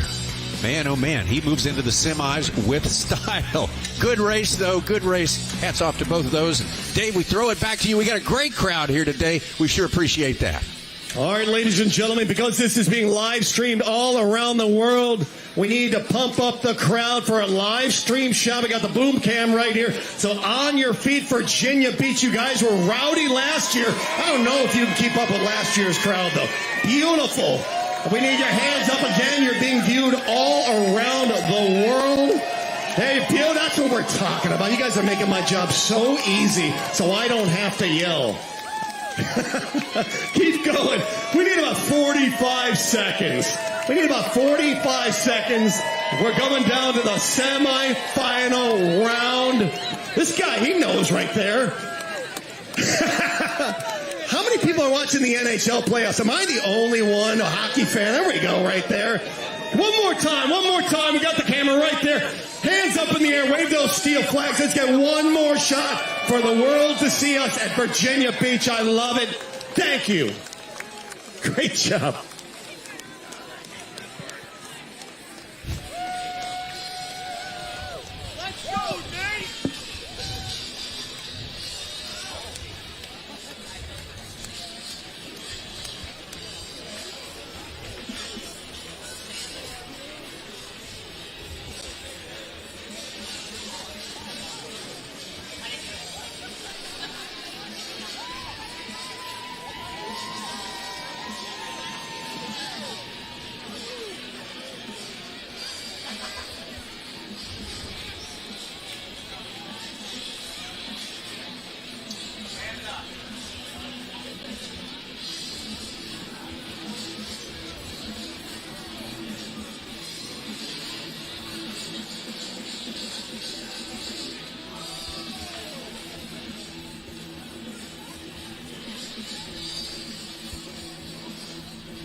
Quarterfinal round. From North Fork, California, Nate Hodges and his opponent. Also from Toll House, California, the Battle of California, Walt Page. Hodges.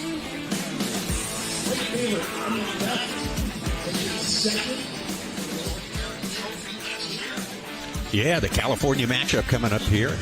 Nate Hodges got past Bill Bischoff in the round of 16 to make it here to the quarterfinals. Walt Page, great battle with Trevor Beaudry to gain his spot in here. Nate Hodges, of course, we've mentioned this before. He's looking for the trifecta, the hat trick.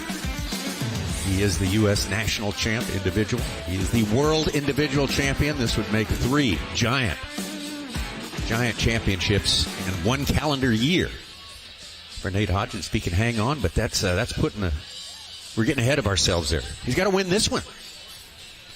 That's the first order of business. I mentioned, Tommy, in the round of 16 that I had always pegged Walt Page as someone who would excel in this trophy-style matchup, in this relay-style matchup. And there's just been something each year that has somehow hampered his progress. This year, it appears like it's going to be Nate Hodges that's going to hamper the progress of Walt Page. He is going to need to go. Yep. Needs to have a athletes ready. Career day here. Stand to your timber. 3, 2, 1, go! Hodges just a little bit quicker to the wood in the stock saw event. This has always been a premier event for Walt Page, and he stays right with him. Hodges sprinting to that underhand chop. Everyone keeps trying to change Hodges' swing and how he chops and how he saws, and Nate has basically said, listen, man, it works for me, and the proof is in the pudding. He is just right there. He is so powerful, so athletic, that he is the force behind the axe. The rest of the field is really utilizing that axe, but there's trouble. Yeah. Hodges is really struggling in the backside of this block. He has got a collection of fibers that just won't come apart. Walt Page is going to come off this underhand first. That is a tremendous amount of energy expended by Nate Hodges that he just can't afford to lose. He already puts more energy into these disciplines than most of these other athletes. Walt Page is going to be off ahead of Hodges. We could be witnessing a major upset. Hodges has got to kick it in gear because Walt Page is wading deep into this standing block chop. Hodges is around to the back. There's no face there. He didn't cut the front out of this at all. I don't know what he's doing. I don't know if he's trying to get into the head of Walt Page. And it's Page. Walt Page upsets Hodges. This is unbelievable. Trouble for Hodges. Like, look at the front of this stand. I don't even know which way to go first. The awesome performance of Walt Page or the derailment of Hodges. The two of them happen together in sequence. Just unbelievable misfortune for Hodges. He's going home. Walt Page is going to advance. We're going to see a replay. Kevin and Tommy, we could go for a while on this. You're throwing your hands up saying, where do we start?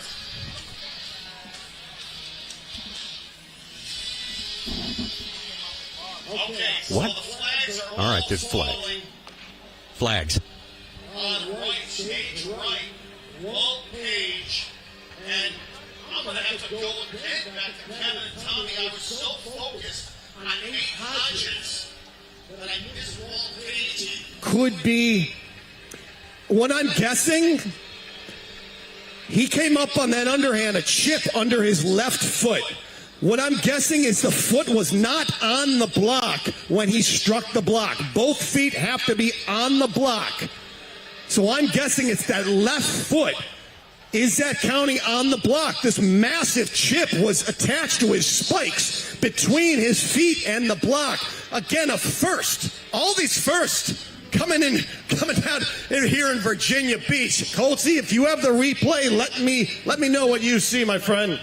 Yeah, so we're watching the replay right now, and at this point, we're into the back. There you see, I can see how they'd be looking at it. We're going to get the call. Okay, we're doing a video review on a possible drop start by Walt Page. However, we ruled that it was not a DQ. The winner is Walt Page. Mayhem! Timbersports mayhem all in one heat. And Walt Page, we're going to let him go. He doesn't want to do an interview. We're going to respect that. Hodges, if you would like to talk, you can. If you don't, I get it, buddy. Hodges says, I'm going to go have a beer with Jason Lentz over at the Ashland Brewing Company. But again, Kevin Holtz, buddy, you got a great view as well. Talk about it. Yeah, so Dave, that potential DQ, which was not a DQ, they went back and did a video review. When you start the chainsaw, you have to have 3 points of contact. You are not allowed to do what is known as a drop start, where you drop the motor of the saw, pulling up on the starter cord simultaneously. Technically, that's not even part of the timed event. And at this point, the event started. The part they were looking at for a potential DQ was when they said, gentlemen, warm up your saws. They wanted to make sure that he had a safe and legal start. What I want to talk about, though, is the underhand chop. The back of this log, Nate Hodges is absolutely pinched. There is no wall of wood. There is no fresh air to swing into, and he is repeatedly driving into the same chasm. This is what Dave Drew was talking about. You talk about that chip of wood that gets pulled up onto that underhand block, and Dave was questioning whether or not they counted that as his foot being in contact with the block. That wasn't an issue. His heel was kind of still in contact even though that chip was there. A bit of a hang-up in the single buck, but then the wheels absolutely fall off in the standing block. Watch this opening from Nate Hodges. He tries to punch in a 4-hit front, and it just goes nowhere. He just hasn't cleared wood in the front of the log. That may have been an attempt to get into the head of Walt Page. I'm not sure what his strategy was there. I'd like to have a beer with the guy and see what he was thinking there. But Walt Page, congratulations. He is advancing to the next round.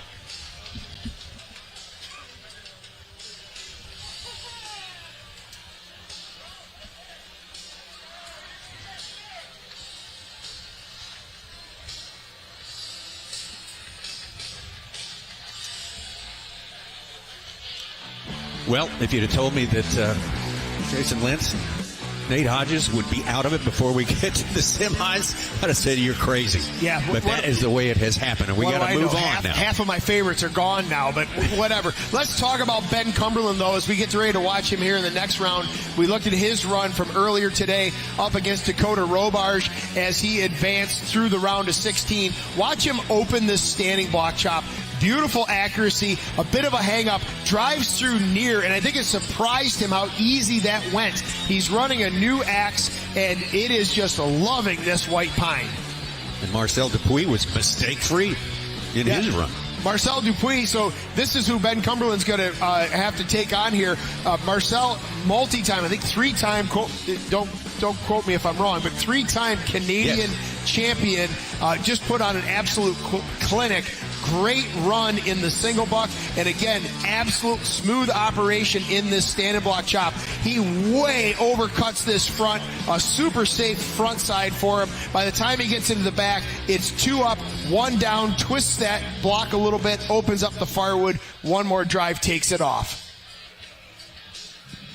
Yeah, I'm still catching my breath, Holtz. Here we go. Heat 4, the quarterfinal round. The Battle of New Brunswick. Ben Cumberland, Elmwood, New Brunswick, and Marcel Dupuis from Memramcook.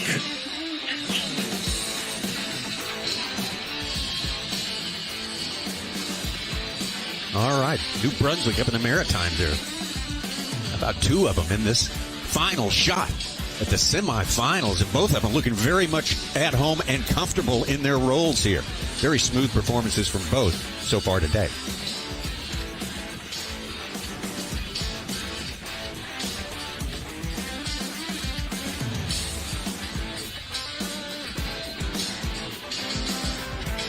One more slot.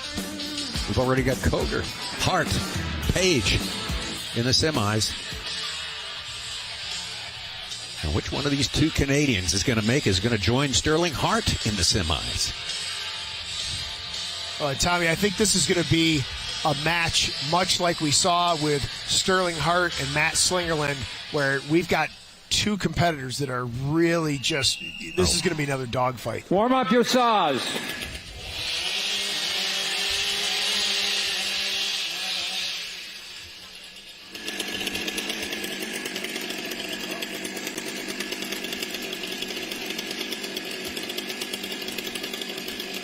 Athletes ready. Stand to your timber. 3, 2, 1, go! Advantage Cumberland right out of the gate. He was super quick on the go, and he is going to be first through the block as well. A slight advantage over Dupuis on stand number 2. He's going to get a swing and a half into this block. That axe is just loving this pine. We saw him in his round of 16 performance where the axe just flew through the block. You could just tell it almost surprised him how effortless it moved through the last bit of timber. There he is. It is Cumberland off ahead. Dupuis has to step back up, lost control of the axe, gets it gathered back up. Ben Cumberland running every inch of that saw, and it is melting through that block unbelievably quick. Very slow stroke speed, but that saw was just doing the work. 2, now 3, now almost 4 swings ahead of Marcel Dupuis on stand number 2. Great big wide open front face. Look at the work done by that final driver, well past the midpoint of that log. Great camera shot looking into the backside of the log. He stepped down a little bit. It's not going to hurt him. There was one situation right there where that fiber of wood could have held up and held the top. Fortunately, it spun, twisted, tore. Very fortunate finish for Ben Cumberland coming in around that 107 mark.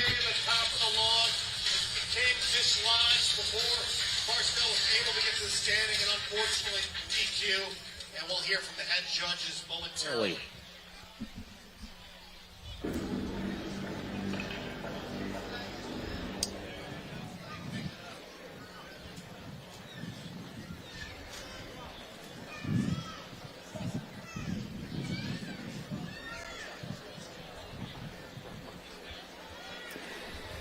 Marcel DQ, axe was not mounted securely in the standing block. The winner is Ben Cumberland.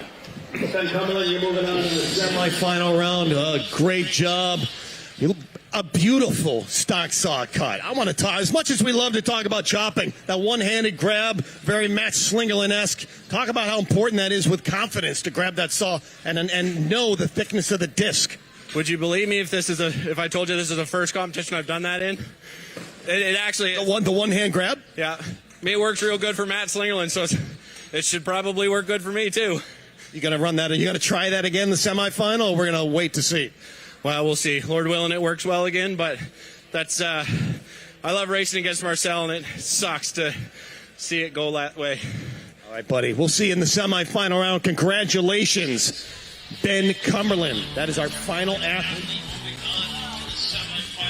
Lightning quick to the block on stand number 1. That was Ben Cumberland, and he said, you know what, if that one-handed grab is good enough for Matty Slingerland, it's good enough for me. First time he's ever tried it, a bit of a dangerous situation to try it in, but you know what, when you need every nanosecond, you're going to try to push the envelope here.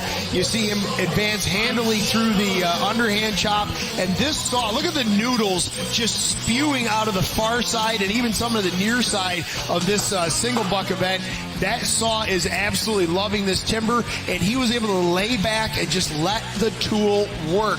Same thing here again in the standing block. The axe is cutting well. He's reaching back, putting great force behind it, and just letting that tool eat the wood. You saw those few fibers of wood hold on to the top, but the mass of that block was able to twist, spin, and drop it off.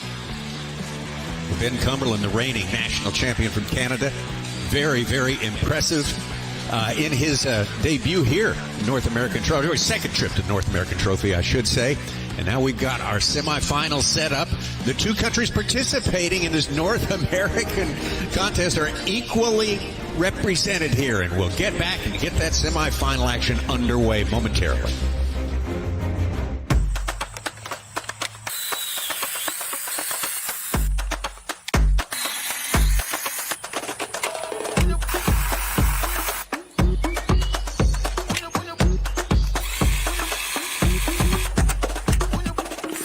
Do it all with Stihl battery. Don't miss Stihl deals. Now is the best time to save big on over 40 hardworking Stihl tools. Hurry into your local Stihl dealer or shop online. Growing that into this?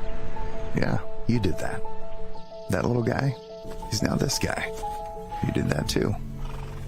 And where do you think this comes from? Yep. For farmers and ranchers, miracles like these don't just happen. They take sweat, faith, and we're proud to say, a little bit of this. Precision technology to do more with less, so that this can one day do that.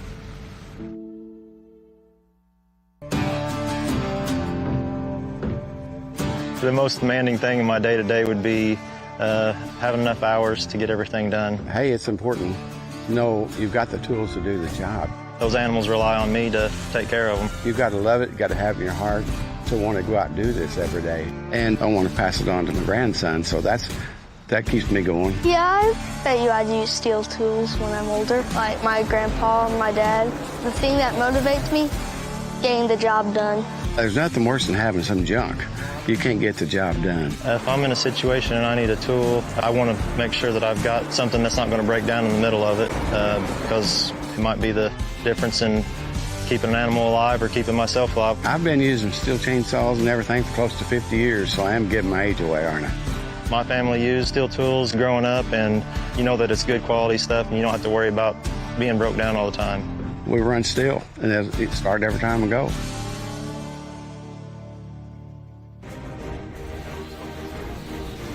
Back to the Stihl Timbersports North American Trophy Championship and this beautiful, iconic boardwalk here. It is a paved boardwalk at 2 miles of this elegant promenade here.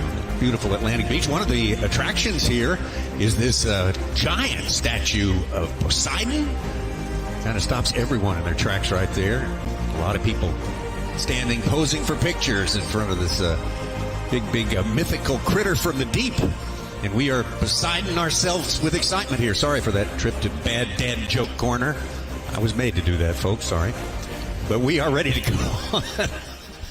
We have got an exciting semifinal, an unexpected semifinal here, as we are ready to go. I liked it, Tommy. Here we go, semifinal round.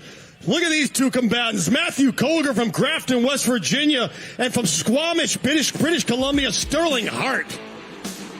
You've got 3 North American title winners on stage. 2 to Colger. 1 to Sterling Hart on your right. And Colger walked out with an absolute face of steel. Sterling Hart has been saying all day. All right, now this is not what we expected. It's 2 great competitors in here. Matt Colger got to rank as the favorite now, as 2 of his perceived greatest rivals are now out of this thing. Yeah, 2 of his perceived greatest rivals are out, and some of the guys that we always feel like should be right there are rising to the occasion. Yep. Absolutely. I love what I'm seeing out of Sterling Hart. I love what I'm seeing out of Walt Page. I love what I'm seeing out of Ben Cumberland. I'm not going to need this chair much longer. We'll be standing here shortly. Yeah, it's going to be good. Sterling, obviously in top form here, has had no trouble in either one of his 2 matches.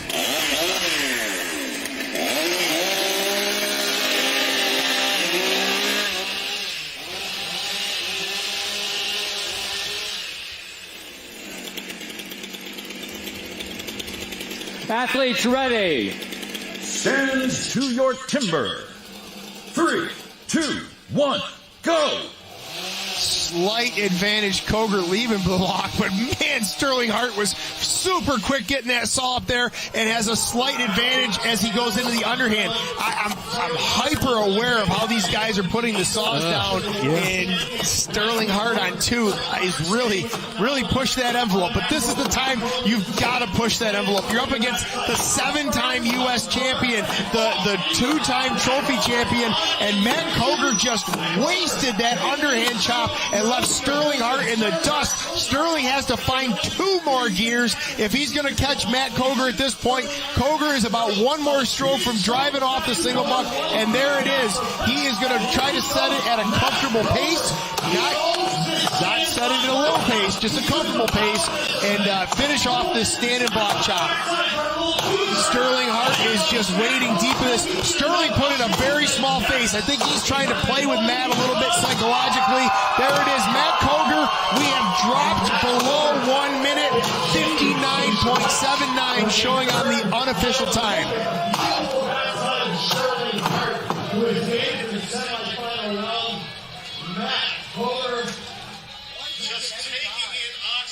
Oh, I wondered about that. There is the flag flying from Chris Alba on stand number 2.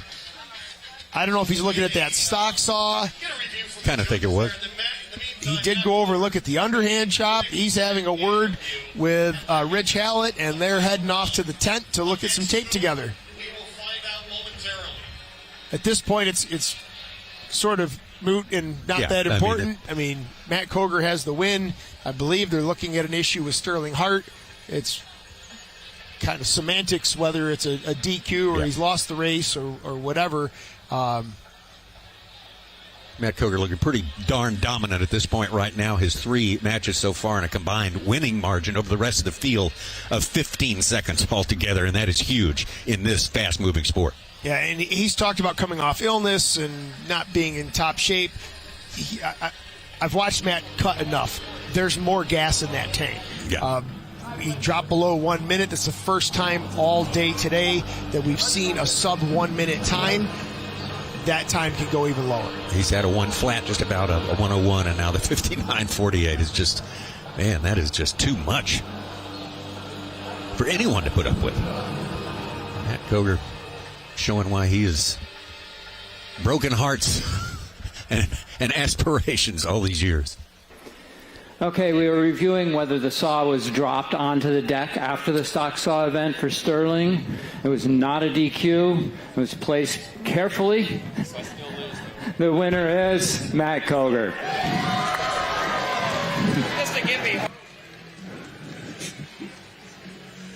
Matt, I like how you guys are going after each other with your good friends. Sterling says it was the wood. It wasn't me.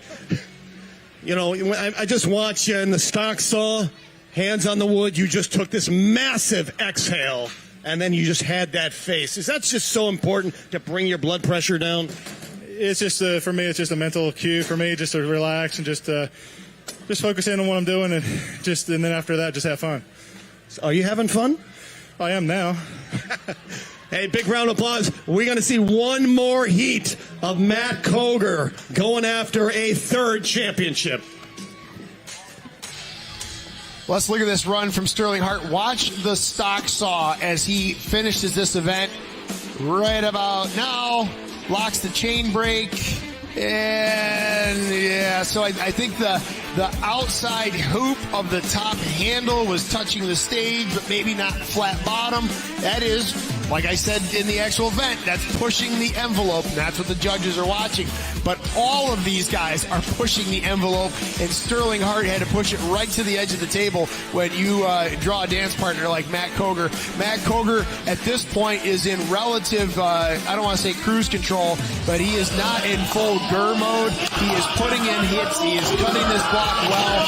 I feel like Sterling Hart put in a short front on the front side of his standing block just to try to maybe get around and psych out Matt a little bit. Didn't fall for it. Matt puts in a clean finish on that chop. The defending champion moving on to the final there in our first semifinal match. Matt Coger ahead of defeating Sterling Hart. We got another one of our Canadian competitors in semifinal match number 2 going up against Walt Page. pulling the big upset over Nate Hodges. He said he's going to have a career day. He did have a great effort right there and had a little help from Nate as well. Yeah, that was an amazing run from Walt Page. I'm just thrilled to see that come together. I've said it a few times this weekend. I feel like he is a timber sports athlete well suited to this trophy event. This next heat, Tommy, though, is going to be an absolute slugfest. With Walt Page versus Ben Cumberland. Let's watch some of the footage from these guys earlier today. They are relatively equally tuned athletes. They're both very similar in terms of their mindset. They're very modest. They're very calm. They're very cool, collected. They don't get upset and rowdy and whatever. And here it is. There's a look at the stock saw run from Walt Page. Here is Walt into the underhand where he took the best of Nate Hodges. There's that chip getting stuck to his foot. There was maybe some question about whether his foot was on the log. It clearly was there. Great looking single buck from Walt Page. Throws in a little short stroke at the end so that he can finish on a push stroke. And then the angle, the form, the slope in that standing block was absolutely awesome at the finish of that round, taking out one of the crowd favorites, and one guy that I projected to be on the podium, Nate Hodges.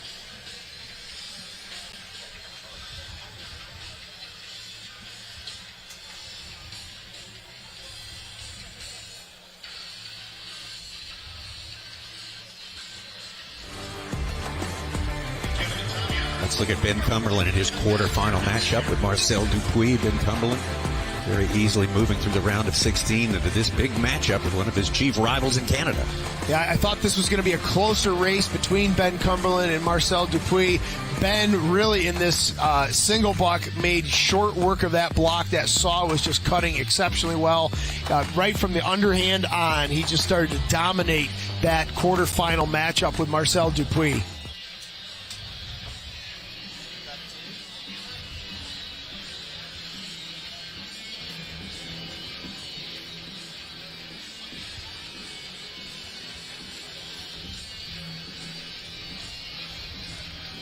Second heat of the semifinal round from Toll House, California. Here he is again, Walt Page, and his opponent, all the way from Elmwood, New Brunswick. Big round of applause for Ben Cumberland.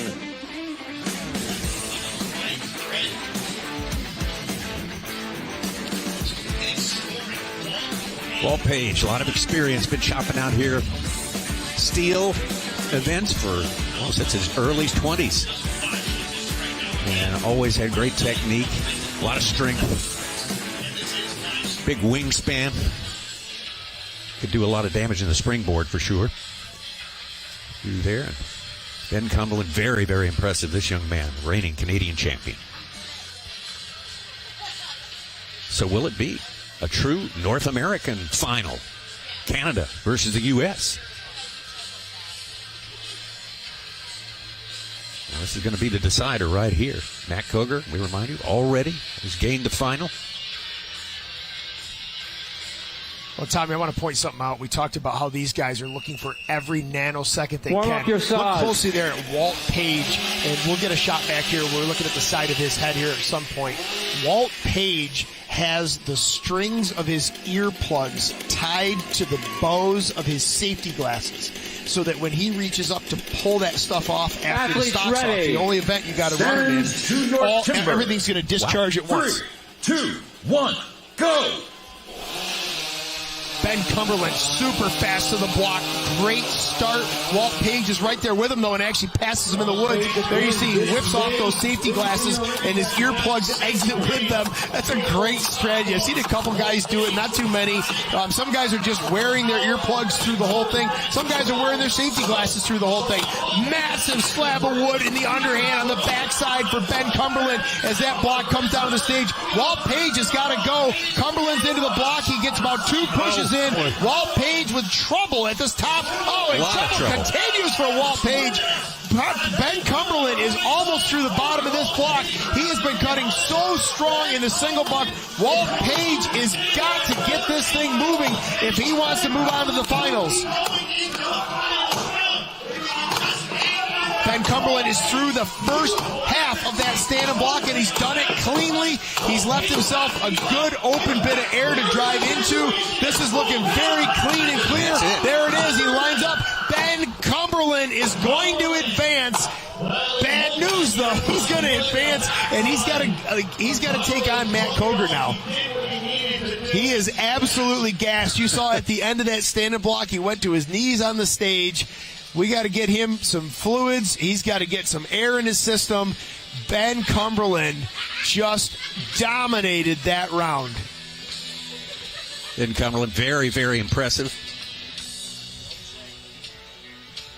Already improved about 6 positions over his finish last year. This really came down here to Virginia Beach, ready to play.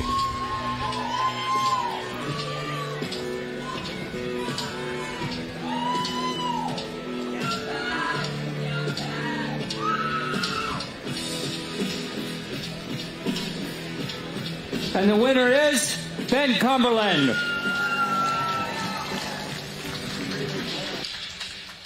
Great cut, Ben. I was watching this thing. You can sit down if you want. You know, it seemed like you death grit the single buck. It was almost a little bit of panic, not the best single buck.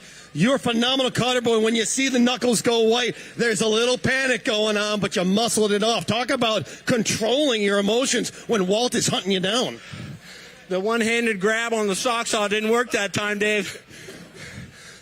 No, I just knew I had to go to catch Walt. He's been on fire today. Sorry. And, just first few strokes in the single buck, I was gripping it too hard. I had to loosen up, focus on my breathing a little bit, and just start letting it flow. And a little advantage seeing what the mayhem that happened in the standing block. You made a great, safe, smart cut in the back. Yeah, to be honest, I was almost blacked out at that point. I don't remember much of the standing block. Sorry, we got it on the replay, my friend. We'll show you in a moment. Big round of applause. He's going to the finals. Ben Cumberland. Ben battles his way past Walt Page to advance to the finals. It was an advantage Walt Page at the get-go, but as soon as we got into the underhand chop, Ben Cumberland there, even with a little bit of a hang-up on that opening blow on the bottom, hooked the heel, but drew a big slab out of that block. Very clean cut, and he was off to the races. Trouble, repeated trouble for Walt Page in this single buck. You heard Dave talking with Ben about white-knuckling that handle a little bit. He had to get into position and relax. That saw of Ben Cumberland's is cutting so smooth, and he is running it so well. It is super tough to beat him. You see Walt Page wiping the sweat off his hands, going into the standing block. These guys are about gas, and Ben Cumberland has one more massive matchup to go. Walt Page probably in previous trophy competitions thought he, by his standards, underperformed, but he has had by far his best ever finish in a trophy, national trophy or international trophy competition there. He will move to the small final to go up against Sterling Hart, and we do have a true North American final set up. After that small final, it's going to be Matt Koger going up against Ben Cumberland. This should be a great one. Koger seems to be in perfect form, if maybe not as much endurance as he ever has, but man, oh man, it's going to be a good Ben Cumberland. Very, very impressive. He can step it up another notch. We'll see what happens.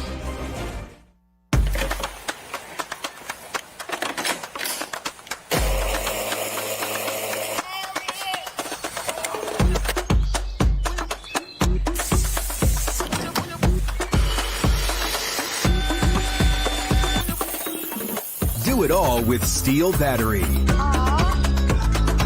Don't miss Stihl deals. Now is the best time to save big on over 40 hardworking Stihl tools. Hurry into your local Stihl dealer or shop online. Growing that into this? Yeah, you did that. That little guy is now this guy. You did that too. And where do you think this comes from? Yep. For farmers and ranchers, miracles like these don't just happen. They take sweat, faith, and we're proud to say, a little bit of this. Precision technology to do more with less, so that this can one day do that.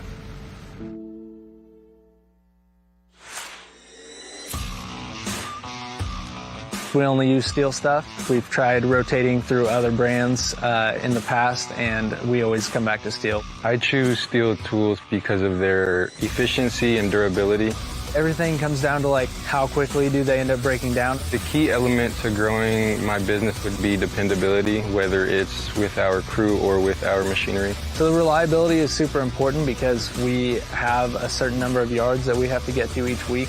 And if we can't get to those yards and stick to a schedule, then the customers get pretty upset with you. So it's super important to make sure that our tools are working properly, and that's why we gravitate to Stihl.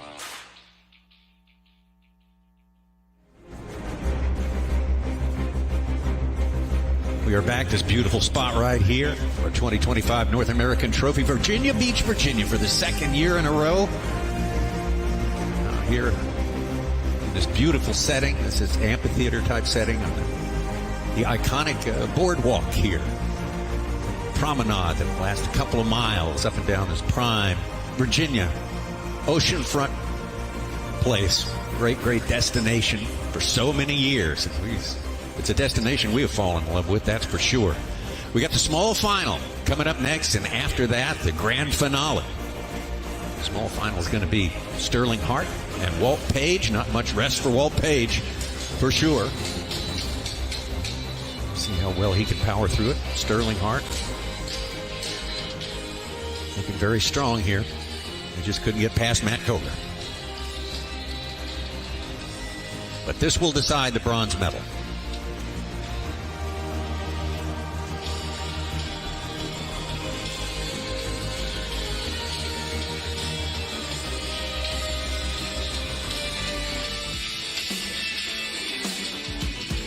There's your final bracket setup as it stands right now. Semifinals were exciting. And for the first time in this North American Trophy format, we have got a true equal North American representation between Canada and the USA.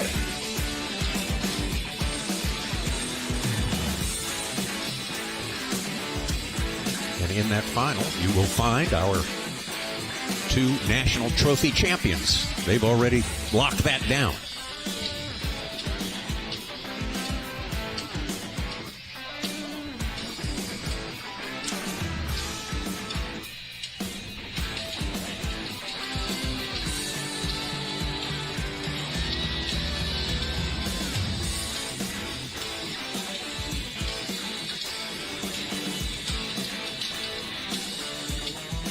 All right, ladies and gentlemen, we've come a long way, and if you've just arrived, great timing.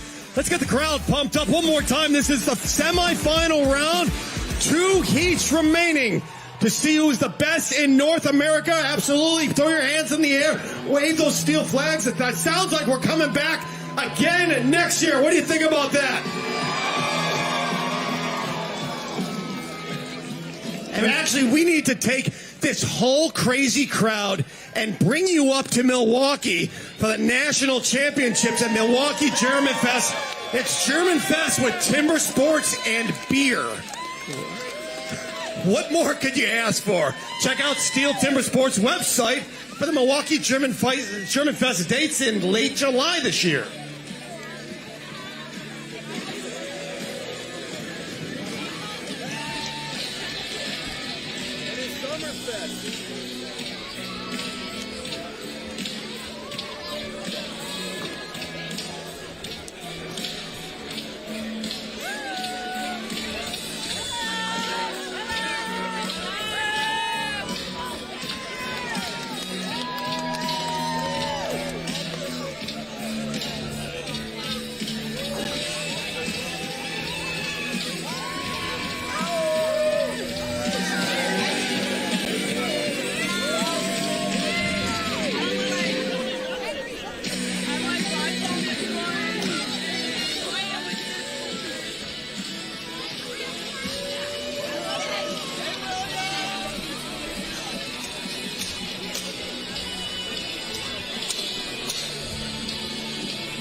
Here we go to the bronze medal round. Let's bring them out. Sterling Hart from Squamish Creek, BC versus Walt Page from Toll House, California.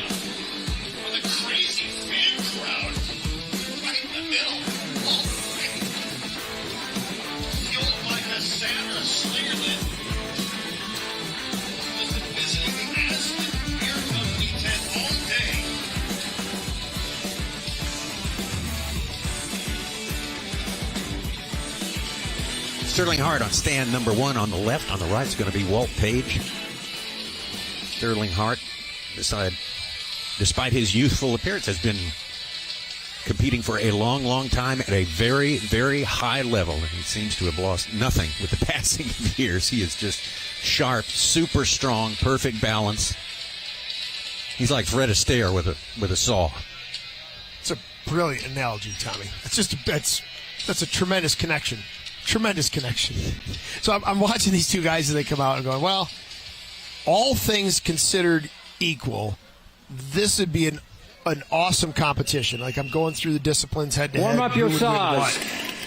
The advantage right now, though, for Sterling Hart on stand number 1 is recovery time. Walt Page just came out of an absolute battle to attempt to make it to the finals. He wound up in the small final. Sterling Hart has had some additional recovery time. I'm kind of leaning towards Sterling Hart on this one. Go! Of course, though, here in the trophy event, anything can go. Yeah, that is disqualifications, stuck axes, you name it. It was Walt Page with a slight advantage coming out of the stock saw, but somehow Sterling Hart had an axe in the block before Walt Page. Walt Page around to the back as Sterling kind of sprays a couple sloppy hits in the bottom of this underhand chop. There it is. Walt Page is off. I don't know what Walt is running on right now, but it is working. He's got to keep it moving because Sterling is not going to lay down on this one. Walt Page has got 2 more pushes. That single buck will be off. Oh, he had to go back for a little bit of a half stroke. He's into this standing block. Boy, it looks like Sterling Hart is the one that's actually more gassed than Walt Page. Walt has found a gear. It is working.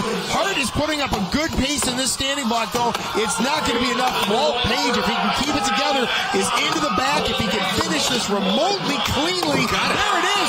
Walt Page is going to end up on the podium.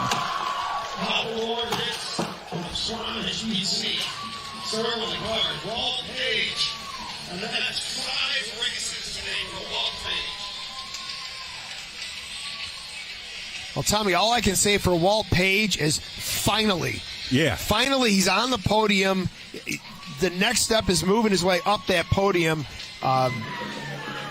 Love the guy. I don't want to say like I'm disappointed in Walt Page because he's had an awesome career, but I'm like, man, he should just be excelling in these trophy events.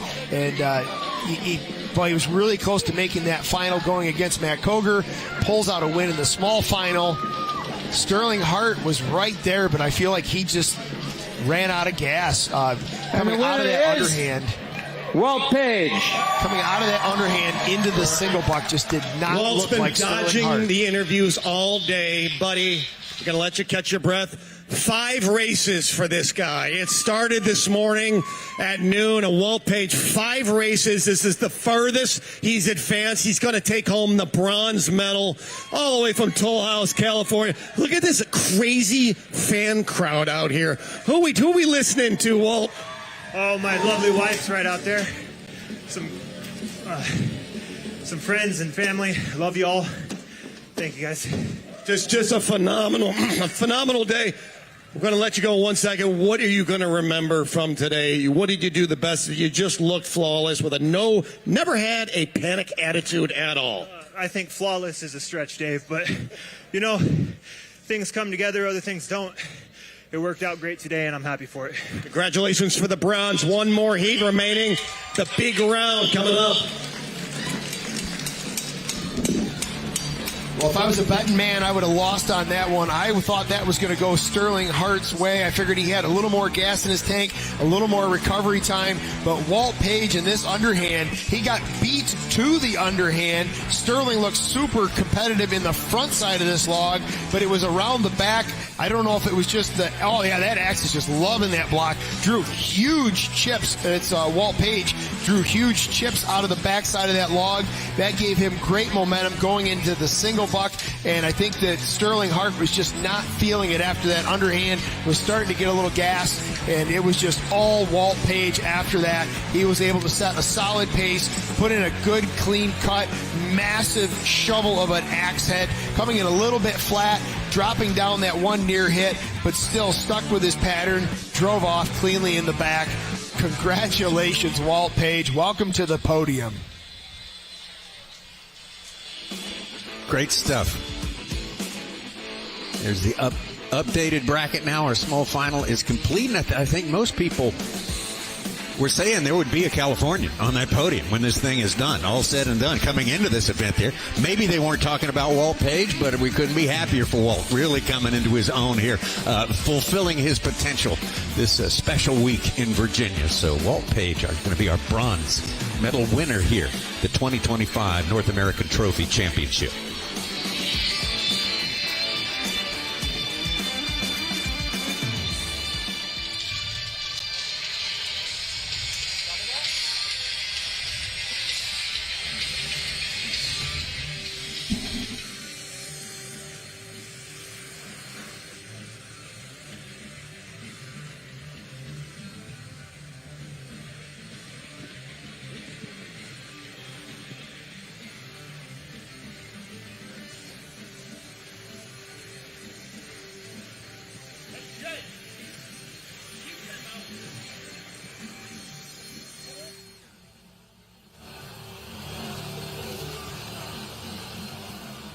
All right, stage crew, stick around. Hey, ladies and gentlemen, let's give a shout out to the unsung heroes that are breaking their back here. They get the stage cleaned off in record time because this is airing live around the world. Give a wave, guys.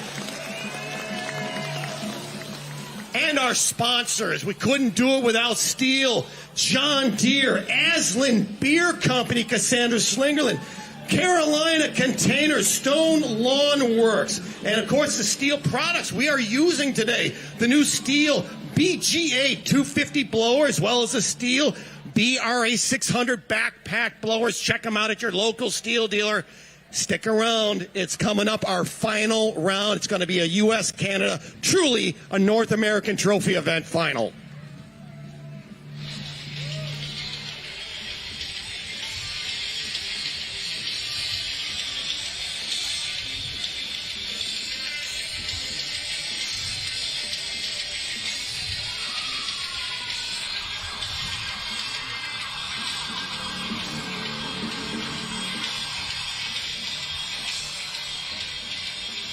Well, this is our final round.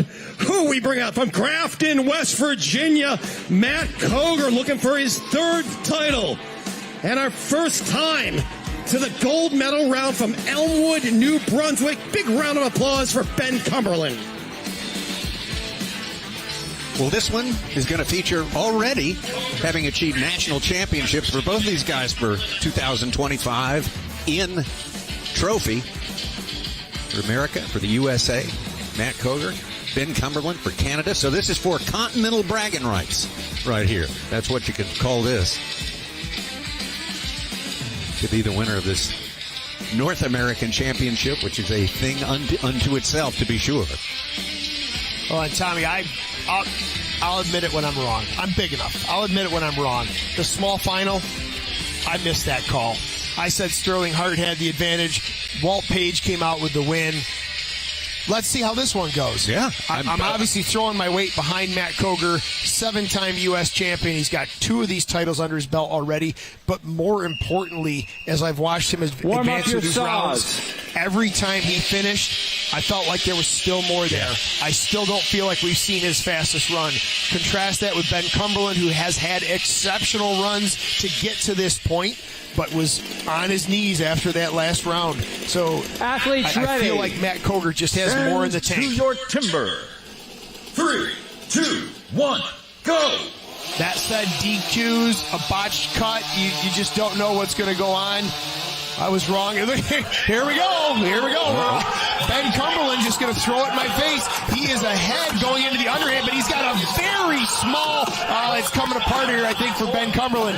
Very small front face in that underhand chop. I don't think that is going to pay out well in the back. Oh, he got it, but it let Matt Coger catch up. Matt Coger is an exceptional single buck sawyer, but Ben Cumberland has been sawing exceptionally well. I think Matt Coger is just going to out-throttle him here. These guys are going to be neck and neck. I think Cumberland might drop first. He does, just barely. Does he have enough to stay in there and take down 7-time U.S. champ, 2-time national trophy champ? They're around to the back together. Unbelievable pace from both of these guys. Ben Cumberland, no, Matt Coger is going to end up as our gold medalist.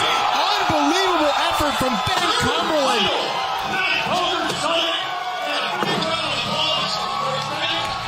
Well, I think there was just a couple of things in Ben Cumberland, especially in his chops, the front of that underhand, and I think he bailed on the front of that standing block a little too quick, and Matt Coger just stayed the course and did what Matt Coger does.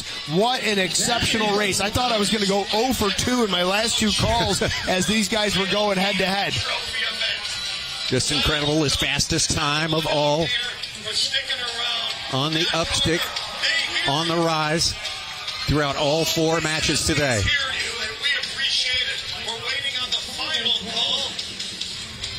And I know what they're looking at, a slight wrenching motion of Ben Cumberland's log. And I believe that's what they're looking at. It was a wrenching motion, Kevin and Tommy. As the log was severed, he pried it with the handle of the axe. It must be severed with the blade, not pried up. I'm going to say unofficially, Matt Coger giving a little shout out to his wife, I'm assuming, in the crowd. I think Matt is sitting safe to look for number 3. And Matt, we have won 8 World titles and the 8 national titles in Stihl Timbersports, the 6-event format. Getting the 8th was so difficult. You got the 7. It seems like getting this 3rd. You won the 2, but getting the 3. How did that feel like? Deja vu? Am I going to get it? Because you had a big guy named Jason Lentz standing in your way. I felt a lot of kind of like not a lot of confidence going into it, truthfully, Dave. So right now I'm just on cloud 9. Here's the call, my friend. All right, gentlemen, we're reviewing a possible wrench on this stand. No DQ. Your new champion is Matt Coger.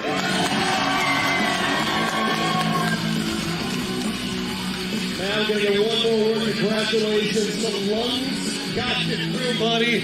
And by that muscle memory, tell me how you have to really incorporate everything. The years of experience, the muscle memory, the confidence to compensate for your ailment. No, you really do have to rely on your skill set. And no, it's pretty good today. Take a rest, my friend. We got the podium coming out. We might see you on top. Big round of applause for our final 2 combatants, Matt Coger and Ben Nicely. Ben Nicely. We can get him up on stage one more time. Ben Cumberland, thank you. Ben Cumberland. Getting ready for it. The podium awards coming up next here. Matt Coger taking his top spot for the 2nd year in a row. Stick around.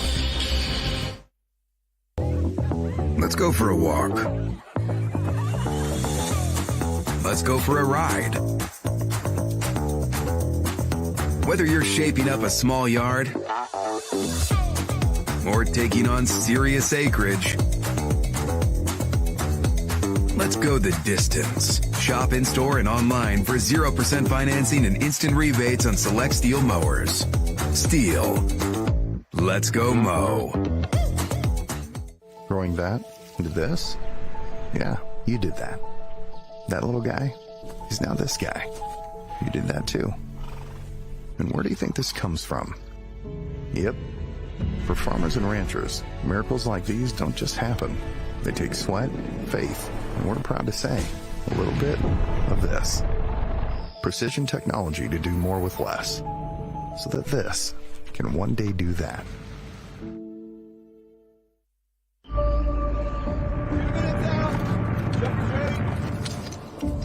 In this country, we believe in what we're made of.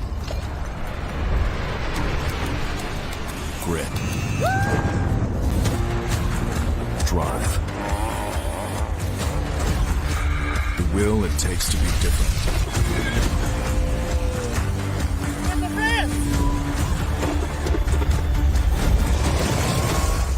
We've been called to serve this great land, to help its keepers, its guardians, no matter the odds. Because we were made for this.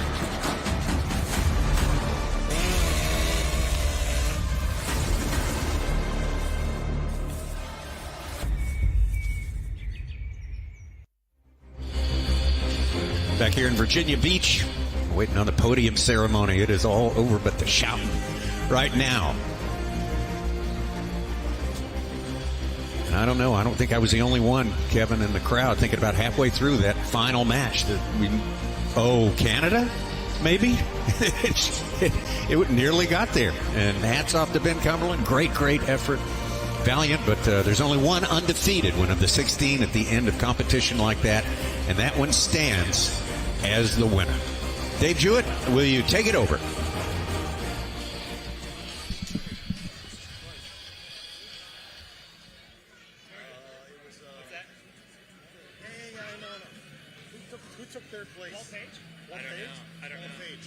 Let's bring out our bronze medal, Walt Page from Toll House, California. He's made the podium this year, taking home the bronze, and boy, did he deserve it. Still catching his breath. Big round of applause. And we have Eric Bajorling, Vice President of Marketing of Stihl, presenting this medal to Walt Page. Great job. And taking home the silver medal. I could see him backstage still catching his breath as well. Coming all the way from New Brunswick. Big round of applause for Ben Cumberland.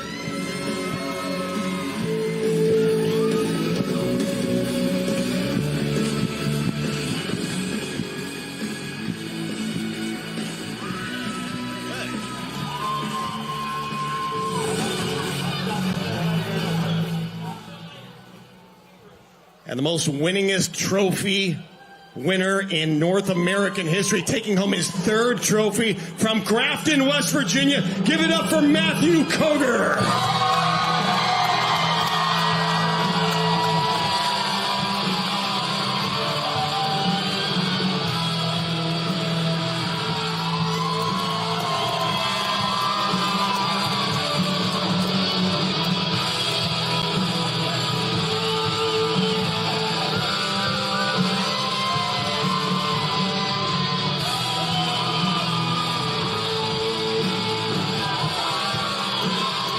Let's bring out the rest of our athletes that have been going at it since noon today. We're going to bring out the rest of our athletes from North America, from Canada, and the United States. And we got everybody back there saying, get up here one more time. You can't have a beer just yet, but maybe they have.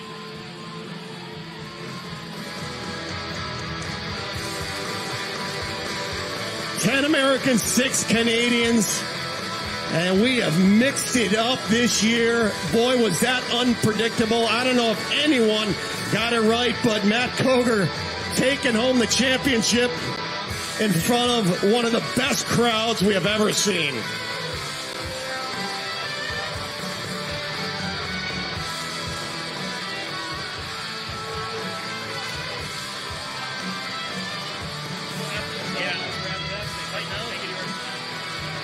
All right, thank you to all of our sponsors. Thank you for coming out. We're going to be back here next year. And if you feel like taking a road trip, The last weekend of July, come up to Milwaukee German Fest to watch the National Stihl Championships. You'll see all these American athletes going at it again. Give yourselves a big round of applause for making this a great, great tournament.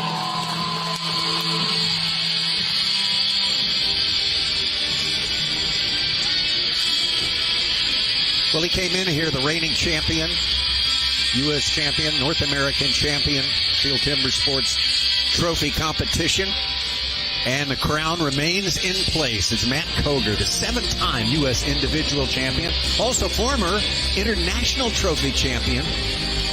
Matt Koger pushing through it, had a few issues with his respiratory health, trying to come back from an infection. Seems to be in pretty good shape now, Kevin. I think he's going to be all right. Yeah, respiratory, schmespiratory. I mean, he just, I don't want to say it was effortless, but every time we watched him cut, he got faster and faster. And the field, the flip-flops, the disqualifications, the disqualifications in time trials, the setting up number 1 versus number 16, which was really more like a number 1 versus number 1. Yeah. What an absolutely insane day for the North American Trophy matchup here in Virginia Beach, Virginia. The action was unpredictable. Proved wrong at every turn along the way, and more to come in July in Milwaukee. A great, great time. Thank you, Virginia Beach. Thanks to all our competitors. Thanks to you. We'll see you in Milwaukee.